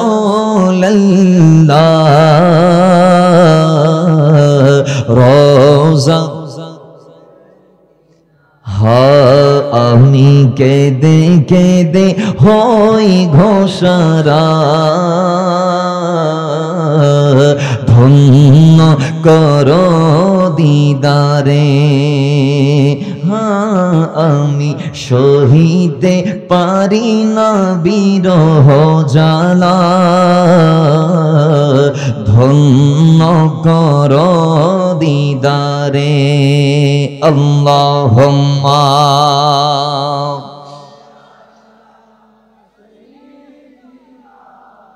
মাওলানা মুহাম্মদ ওয়া আলা আলি সাইয়্যিদিনা বাবার আমার এরপরে আল্লাহ নবী রাহমাতুল লিল আলামিন ডাক দিয়ে বলে ওই সময় আমার উম্মতেরা যখন যাকাতকে তাদের জারিমানা মনে করবে আমি নবী তোমাদেরকে এবার বলে দিচ্ছি শুনে নাও শুনে নাও শুনে নাও শুনে নাও আমার উম্মতেরা যখন যাকাতকে জারিমানা মনে করবে তখন বড় মুসিবত ভূমিকম্প ভূমিধস তাদের উপর ধেয়ে ধেয়ে আসবে জোরে বলি নাউজুবিল্লাহ যারা সম্পদের যাকাত দেয় একজনের একটা ওয়াকিয়া বলি একটা মার্কেটে আগুন লাগলো ঐতিহ্যবাহী একটা মার্কেট সমস্ত দোকান পড়ে ছাই হলো একজন ব্যবসায়ীর কাছে তিনি তার দোকানে ইন দা মিন টাইম ছিলেন না যেই সময় মার্কেটে দোকানে আগুন লেগেছে সবার গোলাতে সেই সময় ওই ব্যবসায়ী দোকানে ছিলেন না তার মোবাইলে হঠাৎ করে কল দোকানের কর্মচারী বলে মালিক আমাদের মার্কেটে আগুন লেগেছে সমস্ত মার্কেট জ্বলে ছাই ছাই হয়ে গিয়েছে মালিক নির্বাক হয়ে অবাক চিত্তে প্রশ্ন করে আমার কর্মচারী বলো আমার দোকানেও কি আগুন লেগেছে সুবহানাল্লাহ জোরে বলো আমার দোকানেও কি আগুন লেগেছে কর্মচারী বলে না মালিক আল্লাহ আমাদেরটাকে মাহফুজ করেছে মামুন করেছে আমাদেরটা আল্লাহ সেভ করেছে পুরো মার্কেট জ্বলে ছাই ছাই হয়ে গিয়েছে জোরে বলেন সুবহানাল্লাহ আরেকটু জোরে বলেন না সুবহানাল্লাহ তো ওই আল্লাহর বান্দা দোকানের মালিক ডাক দিয়ে বলে আমার মালিক আমার দোকানকে কেমনে সেভ করবে না আরে আমি তো আমার মালিকের হক আদা করেছি আমি আমার সম্পদকে পাই পাই পাই করে হিসেব করে প্রত্যেক বছরে আমি যত টাকা যাকাত আসে আমি হিসেব করে গনে গনে যাকাত দিয়ে দিয়েছি জোরে বলেন সুবহানাল্লাহ কয় আমার মালিক আমার দোকানকে সেভ করেছে একমাত্র আমি যাকাত আদায় করার কারণে সুবহানাল্লাহ জোরে বলেন বাবার আমার জন্য আল্লাহ নবী বলে ওয়াতুল্লিমা লিগাইরিদ্দিন মানুষেরা যখন দ্বীন ইসলামের শিক্ষাকে সন্তানদেরকে দিবে না মানুষ যখন দুনিয়াবী শিক্ষা সন্তানদেরকে দিবে সেই সময় বলা মুসিবত ভূমিকম্প ধেয়ে ধেয়ে আসবে আজকে সেই সমাজ চলমান আমরা সেই সমাজে আছি যেই সমাজের মানুষেরা তাদের নবজাতককে সন্তানদেরকে মসজিদের মধ্যে পাঠায় না মাদ্রাসার মধ্যে পাঠায় না মক্তবের মধ্যে পাঠায় না ইলমে দ্বীন শেখায় না যে দিন মানুষের কল্যাণে আসে যে দিনের এত ফাজাইল আল্লাহ নবী বলে ইদা মাতাল ইনসানু ইনকাতা আনহু আমালুহু ইল্লা মিন সালাসাতিন ইল্লা মিন সাদকাতিন জারিয়া আও ইলমিন ইউনতাফাউ বিহি আও ওয়ালাদিন সালিহিন ইয়াদউ লাহু মানুষ যখন মারা যাবে সমস্ত আমলের দরজা বন্ধ হয়ে যাবে তিনটা দরজা দিয়ে কবরে কিয়ামত পর্যন্ত সওয়াব যাবে তার মধ্যে নাম্বার 1 সাদকায়ে জারিয়ার দরজা সুবহানাল্লাহ জুড়ে বলেন আর জুড়ে বলেন সুবহানাল্লাহ প্রথম দরজা সাদকায়ে জারিয়া, এটার ব্যাপারে আমরা আজকে আপনাদের কাছে হাত পাতবো। আমি নিজে হাত পাতবো, আপনাদের থেকে কিছু আজকে চাইবো আপনাদের মসজিদের জন্য। মসজিদের একটি বিরাট কাজ, সিঁড়ির সুবহানাল্লাহ পড়বেন না? আল্লাহ বলেছে ওয়া তাআওয়ানু বিল বিররি ওয়াত তাকওয়া। আল্লাহ বলেছেন আমি আল্লাহর কাছে যখন ভালো কাজ তোমরা করবা সবাই মিলে করো, ভালো কাজে একজন আরেকজনকে সাহায্য করো। আল্লাহ বলেছেন যে আমার জন্য যখন তুমি দিবা তখন কেমনটা দিবা, কয় যেটা সবচেয়ে দামি উৎকৃষ্ট সেটাই দিবা, দেওয়ার কথা পরে আসবে। তো আমরা যদি দিতে পারি আল্লাহর জন্য সাদকায়ে জারিয়া যদি আমরা আদা করে যাইতে পারি, এই সাদকায়ে জারিয়ার সওয়াব কিয়ামত পর্যন্ত আপনার আমার কবরে যাবে। 2 নাম্বার, আমরা যদি মানুষদেরকে কল্যাণকর ইলম শিখাতে পারি। নবী সাল্লাল্লাহু আলাইহি বলেছেন আও ইলমিন ইউনতাফাউ বিহি, ওই ইলম যেগুলা কোরআন ও সুন্নাহর ইলম, যেগুলা মানুষের কল্যাণে আসে। আজকে দেখেন আপনি আপনার গোটা জিন্দেগিকে কেমনে চালাবেন এটা বাংলা বইয়ের মধ্যে পাবেন না, সমাজ বিজ্ঞানে পাবেন না, রাষ্ট্রবিজ্ঞানে পাবেন না, সেটা আপনি পাবেন কোরআন ও হাদিসে। কথা বলেন ঠিক কি না? জোরে বলেন ঠিক কি না? তাহলে সেই কোরআনের ইলম উপকারী ইলম, হাদিসের ইলম, সুন্নাহর ইলম উপকারী ইলম, এটা আমাদের বিশ্বাস। কথা বলতে হবে ঠিক কি না? তো ওই ইলম আজকে আমরা আমাদের সন্তানদেরকে দিতে পারি নাই, আমরা দিয়েছি দুনিয়ার ইলম। আমরা ইনতফাউ বিহি, যে ইলমের ব্যাপারে রাসূল বলেছেন সেই ইলমটা আমাদের সন্তানদেরকে শিখাইতে পারি নাই। আজকে দেখেন মাদ্রাসার মধ্যে বেতন নেই 100 টাকা 200 টাকা, কিন্তু মাদ্রাসায় সন্তান নাই, ছেলে নাই, মেয়ে নাই, শিক্ষার্থীর অভাব। আর স্কুলের মধ্যে বেতন নেই 5000, এক একটা স্কুলের মান্থলি ফি 15,000 20,000। আপনি ঢাকাতে গেলে ইন্টারন্যাশনাল কারিকুলামের, ইন্টারন্যাশনাল মানের যে আপনি স্কুলগুলো দেখবেন, সেখানে প্রত্যেকটাতে মান্থলি প্রত্যেকটা টিচার, প্রত্যেকটা স্টুডেন্ট বাবদ, প্রত্যেকটা টিচার স্টুডেন্টের পেছনে তাদের অভিভাবকদেরকে মাস শেষে 50,000, 40,000, 30,000, 20,000 টাকা করে ভর্তুকি দিতে হচ্ছে। কথা বলেন ঠিক নেবে ঠিক? আর যখন মাদ্রাসায় যাবেন আপনি দেখবেন গরিব মানুষের ছেলেগুলা মাদ্রাসায় পড়ালেখা করছে, যাদের বাবা ইতিম, যাদের বাবা নাই, যাদের দায়িত্ব নেওয়ার মতো সমাজে কেউ নাই, যাদের সন্তান খোড়া, সেই সন্তানগুলা মাদ্রাসার মধ্যে পড়ছে। অথচ মাদ্রাসার যে ইলম, সেই ইলম মানুষকে ফায়দা দেয়। স্কুল কলেজের ইলম মানুষকে ততটুক ফায়দা দিতে পারে না যতটুক ফায়দা আমরা হাসিল করি কোরআন সুন্নাহর ইলম থেকে। কথা বলেন ঠিক কি না? আওয়াজ জুড়ে বলেন ঠিক কি না? কিন্তু আজকের সমাজে তারপরেও আমরা আমাদের সন্তানগুলাকে মাদ্রাসায় দিচ্ছি না, স্কুল কলেজে দিচ্ছি। তার নবীজি বলছেন শোনো, ওয়াতুল্লিমা লিগাইরিদ দ্বীন, যখন মানুষ দ্বীন শিক্ষা বাদ দিয়ে যখন দুনিয়া শিখবে, তখন দুনিয়ার উপরে, সমাজের উপরে, মানুষদের উপর বড় মুসিবত আসবে। এরপরে 5 নং কারণ হচ্ছে ওয়াতা আর রাজুল ইমরাতাহু, কয় যে জমিনের পুরুষরা যখন স্ত্রীর কথাই উঠবে, স্ত্রীর কথাই বসবে, স্ত্রীর কথাই ঘরের বাইরে যাবে, স্ত্রীর কথাই ঘরে প্রবেশ করবে, স্ত্রীর কথাই যখন স্বামীরা ওঠা বসা করবে, তখন সমাজে অভিশাপ আসবে, বড় মুসিবত ধেয়ে আসবে, ভূমিকম্পের সংখ্যা বেড়ে যাবে। কথা বলেন ঠিক নেবে ঠিক?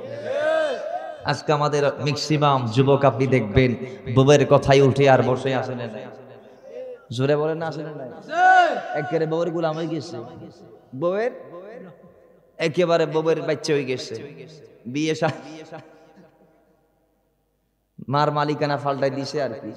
বউরে মা ডাকে, বউ মা, কি মা বলেন না বাজার, বলেন কি মা? স্ত্রী আর মা দুজন দামি। একজনের জায়গা এইখানে, আরেকজনের জায়গা এইখানে। সুবহানাল্লাহ জুড়ে বলুন। কখনো এখানটা যার জন্য বরাদ্দ তাকে নিচে নামাবেন না, কখনো এই ঘানটা যার জন্য বরাদ্দ তাকে উপরে উঠাইবেন না। স্ত্রী থাকবে বুকে, মা থাকবে মাথার উপরে। মাকে মাথার থেকে নিচে নামালে আপনি শেষ, স্ত্রীকে মাথার উপর উঠালে আপনি শেষ। এটার চেয়ে বড় সমাধান আর হতে পারে? আর সমাজে শাশুড়িয়া এবং বৌমা ঝগড়াঝাটি আমাদের হয় কি হয় না? মাথায় রাখবেন, বৌমা আপনারও তো মা আছে, ঠিক কি না? আপনার মা যদি আপনাকে একটা কটু কথা শোনাইতো বিয়ের আগে, আপনি কি মারে মুখে মুখে তর্ক করতেন?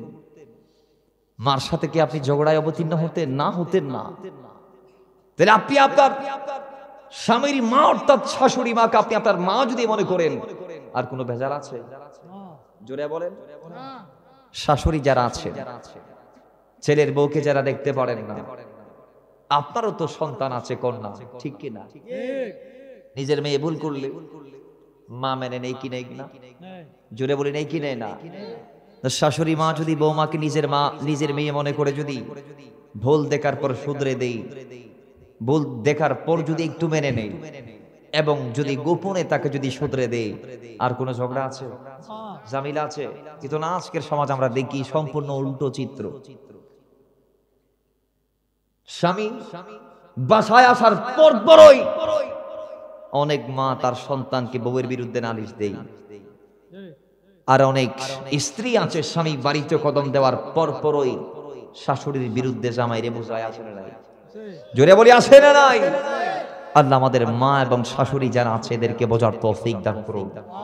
মাথায় রাখবেন, মা আপনি তো সেই মা যেই মায়ের নসল দিয়ে পেট দিয়ে আল্লাহ লক্ষ লক্ষ নবীদেরকে পাঠিয়েছে।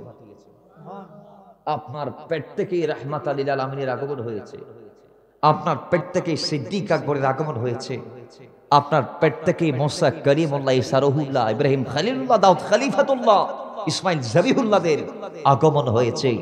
আপনি তো সেই মা যেই মায়ের নসল দিয়ে সিদ্দিক আকবর, মাওলা ওমর, মাওলা ওসমান ও মাওলা আলীর আগমন হয়েছে। আপনি তো সেই মায়ের জাতি যেই মায়ের পেট থেকে লুলু এবং মারজান তথা জান্নাতি যুবকদের সরদার মাওলা হাসান ও হুসাইনের আগমন হয়েছে। আপনি তো সেই মা যেই মায়ের পেট থেকে গৌসে আজম, ইমাম আজম, গরিব নওয়াজ, শাহজালাল যুগ শ্রেষ্ঠ আল্লাহর ওলিদের আগমন হয়েছে। কথা বলেন ঠিক না বেঠিক? তো আজকে আমাদের মারা যখন সেটা ভুলে যায় নিজের ঐতিহ্য, তখন সেই মার মা থাকে না, সে নির্বোধ হয়ে যায়, সে বোকা হয়ে যায়, সেই দিন থেকে অনেক দূরে চলে যায়। আল্লাহ আমাদের মাদেরকে দিনদার মা হিসেবে কবুল করুন। জোরে বলেন আমিন, মহাব্বতে বলেন আমিন। সহনশীলতা, ক্ষমার মন মানসিকতা, হৃদ্যতা, ভ্রাতৃত্ব, ভালোবাসা আমাদের প্রত্যেকের অন্তরে রাখার দরকার। আছে না নাই? জোরে বলি আছে না নাই? আল্লাহ রাখার তৌফিক দান করি, আমিন পড়েন। আর জোরে বলি আমিন। বাবার আমার, আল্লাহ নবী বলে ওয়াতা রাজুলা ইমরাতাহু, যুবকরা যখন স্ত্রীদের কোঠায় উঠবস করবে, সমাজে তখন বালা মুসিবত ধেয়ে আসবে, ভূমিকম্প সংখ্যা বেড়ে যাবে। ওয়া আকামাহু, এবং সন্তান যখন মায়ের অবাধ্য হয়ে যাবে, বউয়ের গোলাম হয়ে যাবে, তখন মুসিবত বেড়ে যাবে। আল্লাহ নবীর পরে বলে ওয়া আদনা সাদিকাতু, কয় মানুষ নিজের জীবনের যে বেশি এমন একটা যুগ আসবে যে যুগে বন্ধু বান্ধবদেরকে গুরুত্ব দিবি। আজকের সমাজ আমরা সেটাই দেখি। এক বন্ধুরে একজন গালি দিছে, কল দিয়ে বলে বন্ধুরে তোরা কোথায়? আমরা তো আছি সাতক ঘাটে, তাড়াতাড়ি আয়। আরে মাইছি ঠিক নি, ঠিক নি, কথা কোন ঠিক কি না? তাড়াতাড়ি আয়, লাড়িলো তাড়াতাড়ি আয়। এই শুকুর, কুদ্দুস, জব্বর, সালাম, বরকত, রহমত, কোথায় আছিস? তাড়াতাড়ি আয়, বোর্ড লই আয়, মানুষ লই আয়। আরে বাসা বলে কি বলে না? এখন যা পাইছি নি গেছে, এর এর এনে যাওয়ার পরে যারা পাইছে একেবারে কাট শাট করে দিছে, এদের গায়ে আট করে দিছে, সাকো টাকু দি। ঠিক নেবে ঠিক? কথা ঠিক কি না? জোরে বলেন না ঠিক কি না? সমাজ আজকে আমরা এটাই দেখছি। কিন্তু যে যুবকরা বন্ধুর ফোন পাইলে দৌড় মারে, এদের বাপিদের কল দেয় দিনের পর দিন, ঘন্টার পর ঘন্টাতে ভাত খাইতে বাড়ি যায় না। বাপ বলতেছে আব্বা আমি বাদ লই বসে আছি, তুমি আইও না কা? ইতে বলতেছে আব্বা নিয়ে খাই ফেলেন, আয় আসতেছি। ঠিক নিবে ঠিক? আওয়াজ দিয়ে বলেন ঠিক নেই? আফসোস, নবীজি বলছেন ওয়া আদনা সাদিকাহু, বন্ধু বান্ধবদের আমার উম্মতরা দাম দিবে, বন্ধুর কোথায় উঠবে আর বসবে, বন্ধু বান্ধবদেরকে কাছে টেনে নিবে। এবং ওয়াকাদা আবাহু, যেই পিতা রহমতের বট বৃক্ষ হয়ে মাথার গাম পায়ে ফেলাই তুমি যুবককে মানুষের মতো মানুষ করেছে, সেই যুবক যখন বাবাকে দূরে ঠেলে দিবে, বিয়ের 3 মাসের মাথায় যখন স্ত্রীকে নিয়ে সে আলাদা হয়ে যাবে, তখন রাসূল বলে আর দেরি থাকবে না, একের পর এক ভূমিকম্প আসবে, একের পর এক জালজালা আসবে, একের পর এক ভূমিধস হবে, একের পর এক অগ্নির বাতাস বয়ে যাবে, রহমতের বারিশ বন্ধ হয়ে যাবে, রোদের প্রখরতা বেড়ে যাবে, শীতের তীব্রতা বেড়ে যাবে, ফসলের মধ্যে ঘাটতি দেখা যাবে, ফসলের মধ্যে খাদ্যের মধ্যে অভাব দেখা যাবে, ঘর থেকে অভাব অনটন যাবে না, রোগ বালা মুসিবত সমাজ থেকে যাবে না, মানুষগণ ঘন্টার পর ঘন্টা লাইন ধরে দাঁড়িয়ে থাকবে ডাক্তার দেখানোর জন্য, ওষুধ নিয়ে বাড়িতে আসার পরে আবার অসুস্থ হয়ে যাবে। এই বড় মুসিবত গুলো একের পরে এক আসছে, এগুলা আল্লাহ দিচ্ছেন না, আমরা আমাদের হাত দিয়ে কামাই করে নিচ্ছি। কথা বলেন ঠিক না? আওয়াজ দিয়ে বলেন ঠিক কি না? আমাদের পরিবর্তনের দরকার আছে না নাই? আমি পরিবর্তন হলে পরিবার পরিবর্তন হবে, আমাকে দেখে আমার পরিবারকে দেখে সমাজ পরিবর্তন হবে, সমাজের মাধ্যমে দেশ জাতি জনপদ রাষ্ট্র পরিবর্তন হবে। আল্লাহ চাইলে ইনশাআল্লাহ আজ্জা ওয়া জাল্লা হয়তো একদিন গোটা কায়নাত পরিবর্তন হয়ে যাবে, যেদিন ইমাম মাহদি আমাদের হাদি হয়ে, আমাদের নেতা হয়ে, আমাদেরকে তাড়াতে বাঁচাতে দিক নির্দেশনা দিতে চলে আসবেন দুনিয়াতে। কথা বলেন ঠিক না বেঠিক? আওয়াজ দিয়ে বলেন ঠিক কি না? আল্লাহ আমাদেরকে সেইভাবে কবুল করুন, আমিন পড়েন, জোরে বলি আমিন। বাবার আমার 9 নম্বর, নবীজি বলে ওয়াজাহারাতিল আসওয়াতু ফিল মাসাজিদি, এমন একটা সময় আসবে যেই সময় আমার উম্মতরা মসজিদের মধ্যে গিয়ে বড় আওয়াজে কথা বলবে, খতিব সাহেব খুতবা দেই, মুয়াজ্জিন সাহেব শুনে, সামনের সারির মুসল্লিগুলা কান পেতে শুনিয়াছে, যুবকরা বারান্দায় বসে বসে তাদের মতো তারা মোবাইল টিপাটিপি করতেছে। আসলে নাই একজন আরেকজনের সাথে কথা বলে, বন্ধু তুই আসছিস নি, তোর মা কেন আছে, তুই সিলেট থেকে কখন আইসোস, তোর পড়ালেখার কি অবস্থা, তুই না এসএসসি পরীক্ষা দিয়েছিলি, আচ্ছা এসএসসি পরীক্ষা দিয়েছে ফলাফল কি আসছে, এগুলা কি বলার জায়গা মসজিদ নাকি? বলেন না, বলেন না, এগুলা কি জিজ্ঞেস করার জায়গা মসজিদ? কারি সাহেব হুজুর বলেন না। আমার দেশের যুবক যে মসজিদকে পবিত্রতা, আল্লাহর নবী যে মসজিদের পবিত্রতা বর্ণনা করে দিয়েছেন, সেই মসজিদ আজকে দেখি আমার দেশের যুবক লাউড গলায় কথা বলছে। ঠিক কিনা বলেন? নামাজের মুসল্লায় দাঁড়িয়ে একজন আরেকজনের সাথে হাসি ঠাট্টা করে, মস্করা করে। লজ্জা থাকা দরকার যুবক। আল্লাহর নবী এই নামাজকে কায়েম করতে 63 বছর অবিরত সংগ্রামের পর সংগ্রাম করেছেন। কথা বলেন ঠিক না?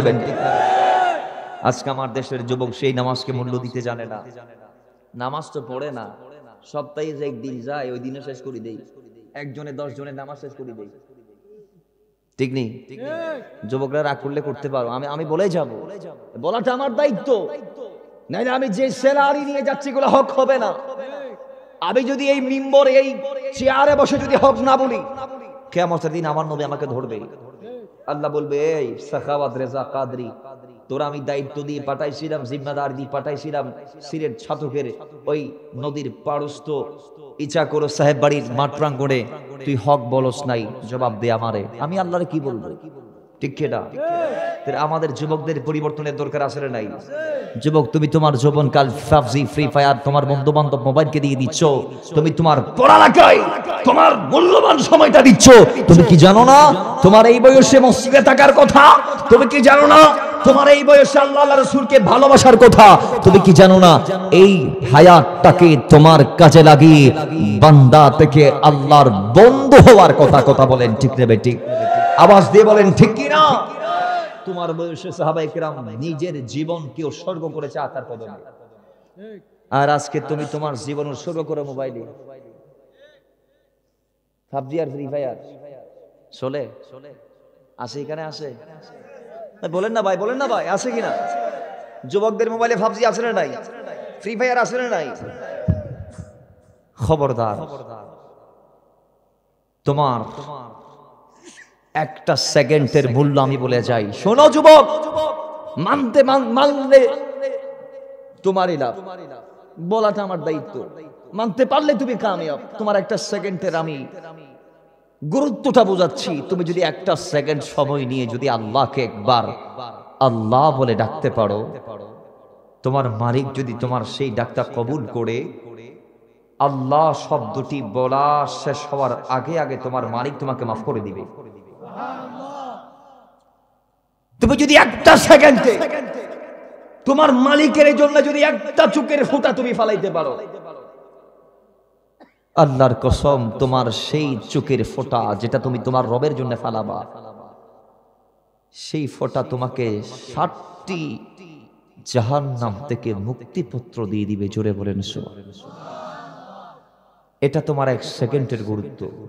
এখন তুমি সেই সেকেন্ডগুলা, সেই মিনিটগুলা, সেই ঘন্টাগুলা, সেই দিনের পর দিন, মাসের পর মাস, বছরের পর বছরগুলা তুমি কাকে দিচ্ছ? তোমাকে তো জিজ্ঞেস করা হবে কিয়ামতের দিন, তুমি তোমার জীবনকাল কোথায় খরচ করেছো? তখন কি মালিককে বলবো আল্লাহ ফারজি ফ্রি ফায়ার খেলেছিলাম? আর ভাই এগুলো তো জালেমরা বানিয়েছে, কাফেররা বানিয়েছে আমাদেরকে বেআমল করার জন্য। আমরা বাআমল যাতে হতে না পারি, তারা আমাদের পকেট থেকে তাসবিহ কেড়ে নিয়ে মোবাইল দিয়ে দিয়েছে। যে মুসলমান যুবকের পকেটে তাসবিহ থাকার কথা, সেই মুসলমানের পকেটে আজকে মোবাইল আছে। যে হাত এক সময় আল্লাহ আল্লাহ তাসবিহ করত, আজকে দেখি মসজিদেও, অনেক মসজিদেও তাসবিহ আপনি পাবেন না। অনেক মসজিদেও, কারণ মানুষ তাসবিহ পড়ে না।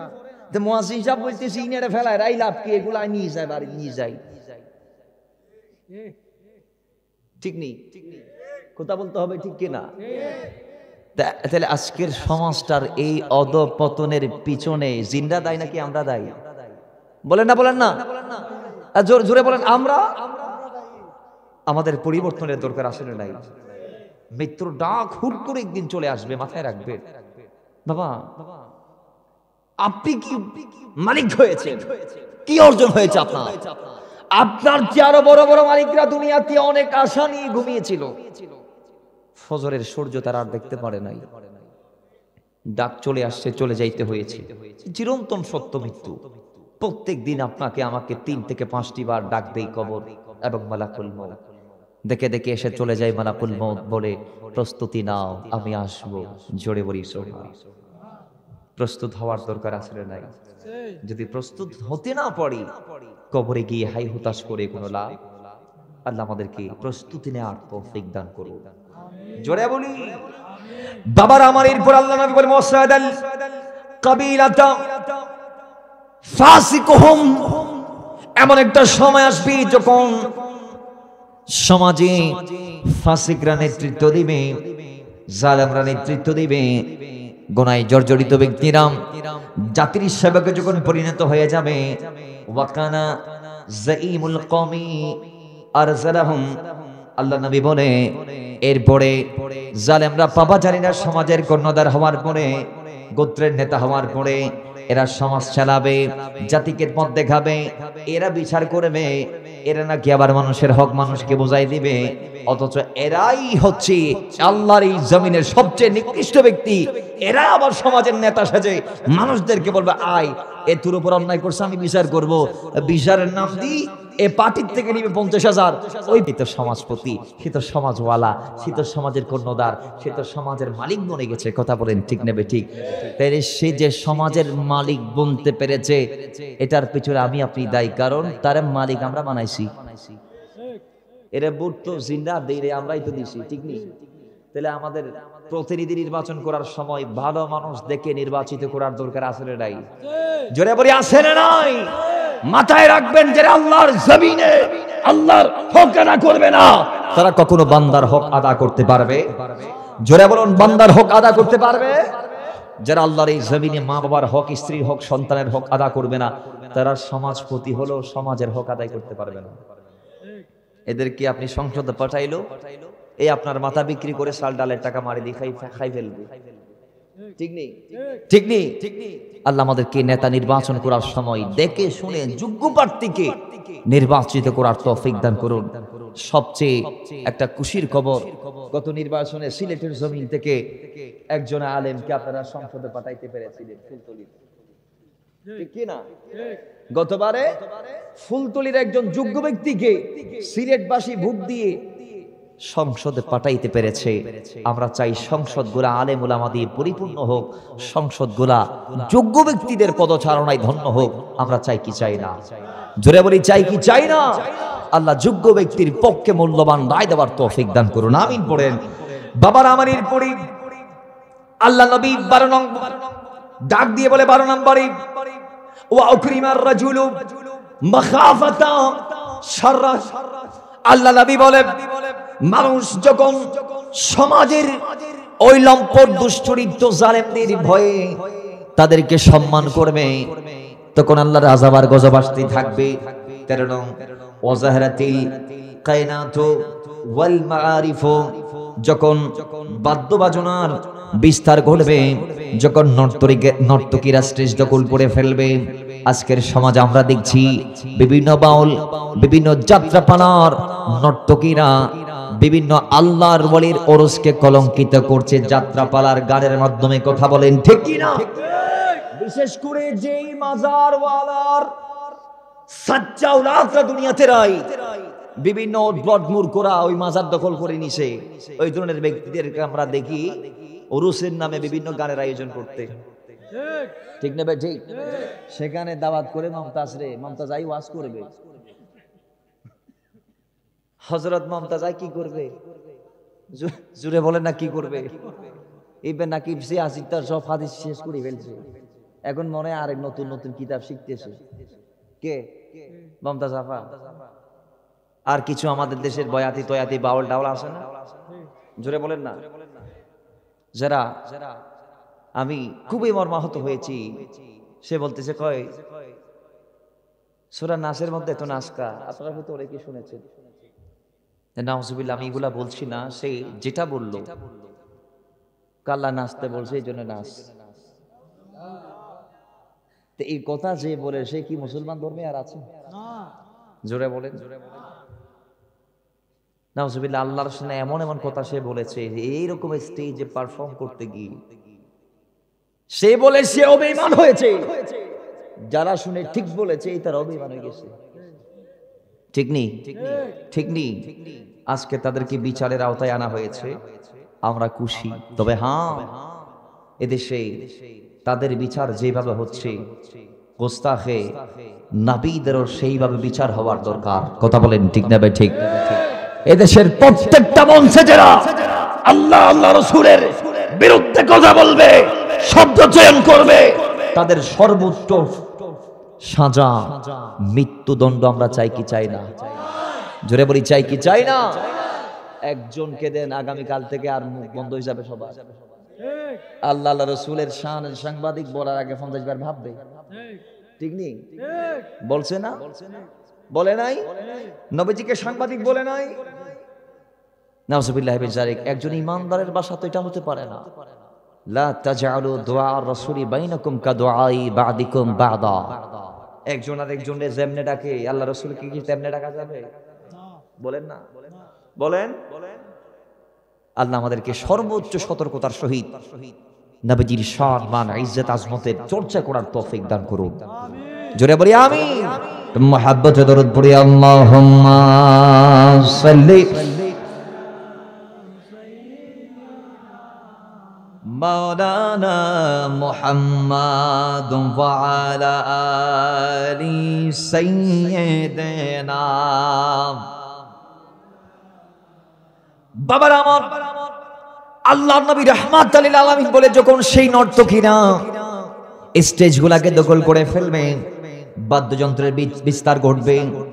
আজকে আমরা দেখছি এই সমাজে কিছু এমন যুবক আছে যাদের মোবাইল খুললে ঘন্টার পর ঘন্টা বিভিন্ন সোশ্যাল প্ল্যাটফর্ম গুলো স্ক্রল করলে আপনি দেখবেন গানের পর গান আছে না নাই? ফেসবুকে সারেও গান, শুনেও গান, সকালেও গান, দুপুরেও গান, মাগরিবেও গান, ঈশায়ও গান। গানেই তাদের জীবন চলে। কথা বলেন ঠিক না? ঠিক। ডিপ্রেশনে গেলেও গান শুনে, খুশি হইলেও গান শুনে, দুঃখ পাইলেও গান শুনে, বাথরুমেও গান শুনে। ইতে নিজেও জানা নাই কেন গান শুনে। ইতে যখন কেউ মারি নাক ফাটায় দিতে গান উনে, ইতে যখন খুশি হইতে তখন গান উনে। তো গান কি জন্য উনি? ইতে গানের আসল মর্মার্থ বুঝে নাই। ঠিক নেই? ঠিক নেই? নবীজি বলে এই ধরনের সমাজে যখন বাদ্যযন্ত্রের ছড়াছড়ি হয়ে যাবে, তখন আল্লাহর বড় বড় আযাব আর গজব মানুষদের উপর ধেয়ে দিয়ে আসবে।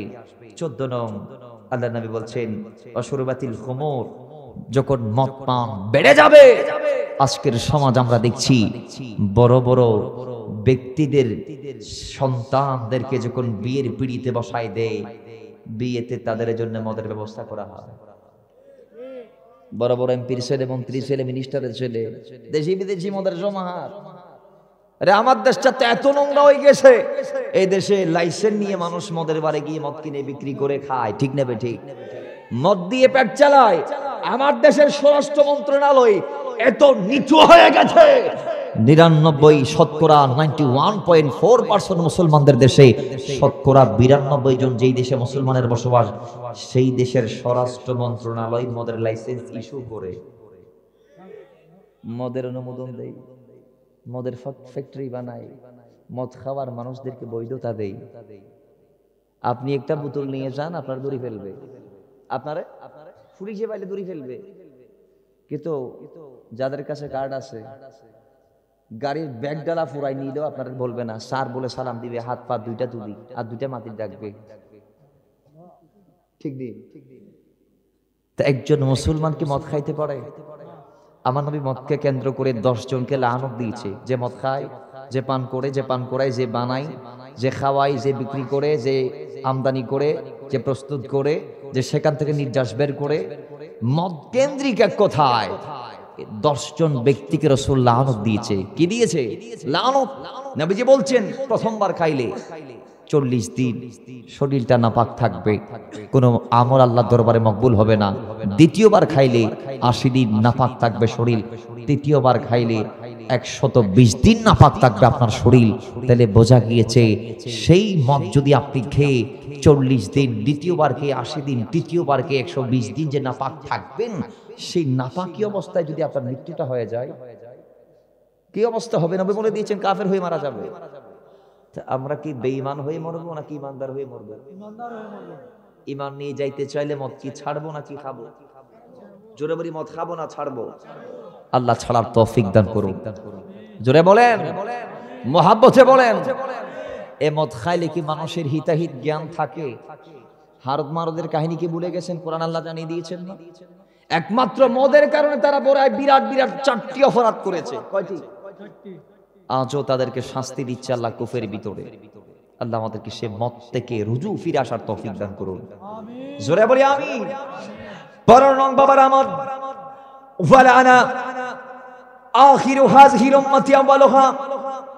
আল্লাহর নবী ডাক দিয়ে বলে, যখন আমার উম্মতেরা তাদের আগে যারা দুনিয়াতে এসেছে এদেরকে অভিশাপ দিবে, গালমন্দ করবে, বলবে আমাদের বাপ দাদারা, আমাদের দাদা দাদারা, এর আগের মানুষেরা এরা ভালো ছিল না, এরা এটা ভালো করে নাই, ইমাম আজম কম বুঝে নাই, গৌসে আজম ভুল করেছে, গরিব নামাজ অন্যায় করেছে, গরিব নামাজ বুঝে নাই, শাহজালাল ভুল করেছে। আগের যুগের মানুষদেরকে যদি এসে বর্তমান যুগ থেকে যদি কেউ গালমন্দ করে, আল্লাহর নবী বলে সেই সময় আর বেশি দূরে নাই, ফালিয়ারতাকিবু ইনদা যালিকা রিহান হামরা।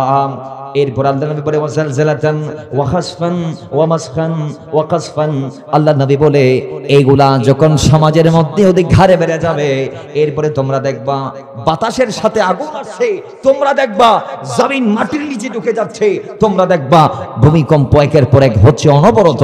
কোন দিক থেকে হচ্ছে, কোন দিকে যাচ্ছে, কোন দিকের প্লেট পরিবর্তন হয়ে যাচ্ছে, কোন প্লেট কোন প্লেটের নিচে প্রবেশ করছে কেউ জানবে না। একের পর এক বালা মুসিবত আসবে, এমন ভাবে আসবে। আমার নয় বলে আয়াতিন তানাবিউ কানিজামিন, এই নিজামটা এমন ভাবে সিলসিলাটা হবে, ফুতির মালা আছে না, তাসবিহ আছে না, তাসবিহের যখন একটা দানা ছিড়ে যাবে তখন একটার পর একটা টাস টাস করে ওই পুতির দানাগুলা ঠাস ঠাস করে জমিনে পড়বে। তাসবির যখন একটা দানা ছিটে পড়ে যাবে তখন একের পর এক যেভাবে ঠাস করে পুরো তাসবির দানাগুলা পড়ে যায়।